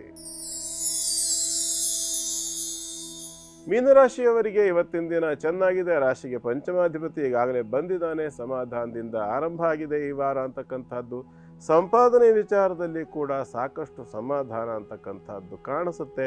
ಧನರಾಶಿಗೆ ಚಂದ್ರ ಪ್ರವೇಶ ಆದ ನಂತರದಲ್ಲಿ ಮತ್ತಷ್ಟು ಸಮಾಧಾನ. ದುಡ್ಡು ಕಾಸಿನ ವಿಚಾರದಲ್ಲಿ ಚಿಂತೆ ಇಲ್ಲ. ಸಪ್ತಮಾಧಿಪತಿ ಅಷ್ಟಮದಲ್ಲಿರೋದ್ರಿಂದ ವ್ಯಾಪಾರ ವ್ಯವಹಾರಗಳಲ್ಲಿ, ಇನ್ವೆಸ್ಟ್ಮೆಂಟ್ಗಳಲ್ಲಿ ಸ್ವಲ್ಪ ಮಟ್ಟಿನ ಹಿನ್ನಡೆಯಾಗಿ ಕಾಣಿಸುತ್ತೆ. ಆದರೂ ಪಂಚಮಾಧಿಪತಿ ದೃಷ್ಟಿ ಇರೋದರಿಂದ ನಷ್ಟ ಅಂತಕ್ಕಂಥದ್ದು ಆಗೋದಿಲ್ಲ. ಲಾಭಾಂಶ ಬರುವ ವಿಚಾರದ ಸ್ವಲ್ಪ ನಿಧಾನವಾಗ್ತಕ್ಕಂಥ ಲಕ್ಷಣವಾಗಿ ಕಾಣಿಸುತ್ತೆ. ಇನ್ನು ಭಾಗ್ಯಸ್ಥಿತಿಯಲ್ಲಿ ಗ್ರಹತ್ರಯ ಯೋಗ ಇರತಕ್ಕಂಥದ್ದು ಒಂದು ಒಳ್ಳೆಯ ಯೋಗ. ಹೊಸ ವಾಹನವೋ ಅಥವಾ ಭೂಮಿಯೋ ಅಥವಾ ಹೊಸ ಒಂದು ಜಾಗವೋ ಅಥವಾ ಹೊಸ ಒಬ್ಬ ವ್ಯಕ್ತಿಯೋ ಪ್ರಾಪ್ತಿಯಾಗ್ತಕ್ಕಂಥ ಲಕ್ಷಣ. ಮಂಗಳ ಮತ್ತು ಶುಕ್ರರು ಒಟ್ಟಾಗಿರೋದ್ರಿಂದ ಹೊಸ ವ್ಯಕ್ತಿಗಳೊಂದಿಗೆ ಸಂಪರ್ಕವಾಗ್ತಕ್ಕಂಥ ಎಲ್ಲ ಅವಕಾಶಗಳಿದೆ. ತೃತೀಯ ಭಾವಕ್ಕೆ ದೃಷ್ಟಿ ಇರೋದರಿಂದ ಮಾನಸಿಕವಾಗಿ ಸಮಾಧಾನ, ನೆಮ್ಮದಿಗಳು ಕೂಡ ಪ್ರಾಪ್ತಿಯಾಗ್ತಕ್ಕಂಥ ಎಲ್ಲ ಅವಕಾಶಗಳು ಮೀನರಾಶಿಯವರಿಗೆ ಪೂರ್ಣವಾಗಿದೆ. ಷಷ್ಠಾಧಿಪತಿ ಆಗಿರತಕ್ಕಂಥ ರವಿ ಜೊತೆಯಲ್ಲಿರೋದ್ರಿಂದ ಸ್ವಲ್ಪ ಶಿವನ ಉಪಾಸನೆ ಬೇಕಾಗುತ್ತೆ. ಶಿವನ ಅನುಗ್ರಹವನ್ನು ಪಡ್ಕೊಂಡ ಪಕ್ಷದಲ್ಲಿ ಯತ್ನ ಕಾರ್ಯಗಳಲ್ಲಿ ಸಾಧನೆ ಆಗ್ತಕ್ಕಂಥ ಎಲ್ಲ ಅವಕಾಶ ಇದೆ. ಪ್ರಯತ್ನ ಮಾಡಿ. ಶುಭವಾಗಲಿ ಎಲ್ರಿಗೂ ಕೂಡ. ಹಲಸೂರಿನ ಸೋಮೇಶ್ವರ ಸ್ವಾಮಿ ಸನ್ನಿಧಾನದ ಕುರಿತಾಗಿ ಅದ್ಭುತವಾಗಿ ಮಾತಾಡಿದ್ರಿ. ಹಿಂದೆ ಬಹಳಷ್ಟು ಜನ ರಾಜರುಗಳು ಅದನ್ನು, ಇಬ್ಬರು ರಾಜ ಮನೆತನದವರು ಹೇಗೆ ಅದನ್ನು ಜೀರ್ಣೋದ್ಧಾರ ಮಾಡ್ಕೊಂಡು ಬಂದರು, ನಂತರ ಇತ್ತೀಚಿನ ದಿನಗಳಲ್ಲಿ ಕೆಂಪೇಗೌಡರು ಅದನ್ನು ಹೇಗೆ ಮುನ್ನೆಲೆಗೆ ತಂದರು ಅಂತ ತಿಳಿಸಿದ್ರಿ ಗುರುಗಳೇ. ಧನ್ಯವಾದಗಳು ಎಲ್ಲರ ಪರವಾಗಿ. ಸರ್ವೇ ಜನ ಸುಖಿನೋ ಭವಂತು, ಸಮಸ್ತ ಸನ್ಮಂಗಲಾನಿ ಭವಂತು. ಪರಮಾತ್ಮನ ಅನುಗ್ರಹದಿಂದ ಎಲ್ಲರಿಗೂ ಸುಖ, ಶಾಂತಿ, ನೆಮ್ಮದಿ ದೊರಕಲಿ ಅಂತ ಹೇಳಿ ಪ್ರಾರ್ಥನೆ ಮಾಡ್ಕೊಳ್ತೀನಿ. ನಮಸ್ಕಾರ. ಹೊರಡೋ ಸಮಯ ಆಗ್ತಿದೆ. ಮತ್ತೆ ನಿಮ್ಮ ಭೇಟಿ ಯಾವಾಗ? ನಾಳೆ. ನೆನಪಿರ್ಲಿ, ಗುರುಗಳು ಹೇಳ್ತಿದ್ದಾರೆ ಬಹಳ ಪವಾಡ ಸದೃಶ ಕ್ಷೇತ್ರದ ಬಗ್ಗೆ ನಾಳೆ ತಿಳಿಸ್ತಾರೆ. ತಪ್ಪದೆ ನೋಡಿ ಧರ್ಮಜ್ಯೋತಿ ಕಾರ್ಯಕ್ರಮ. ಹೋಗ್ಬರೋದಾ? ನಮಸ್ಕಾರ.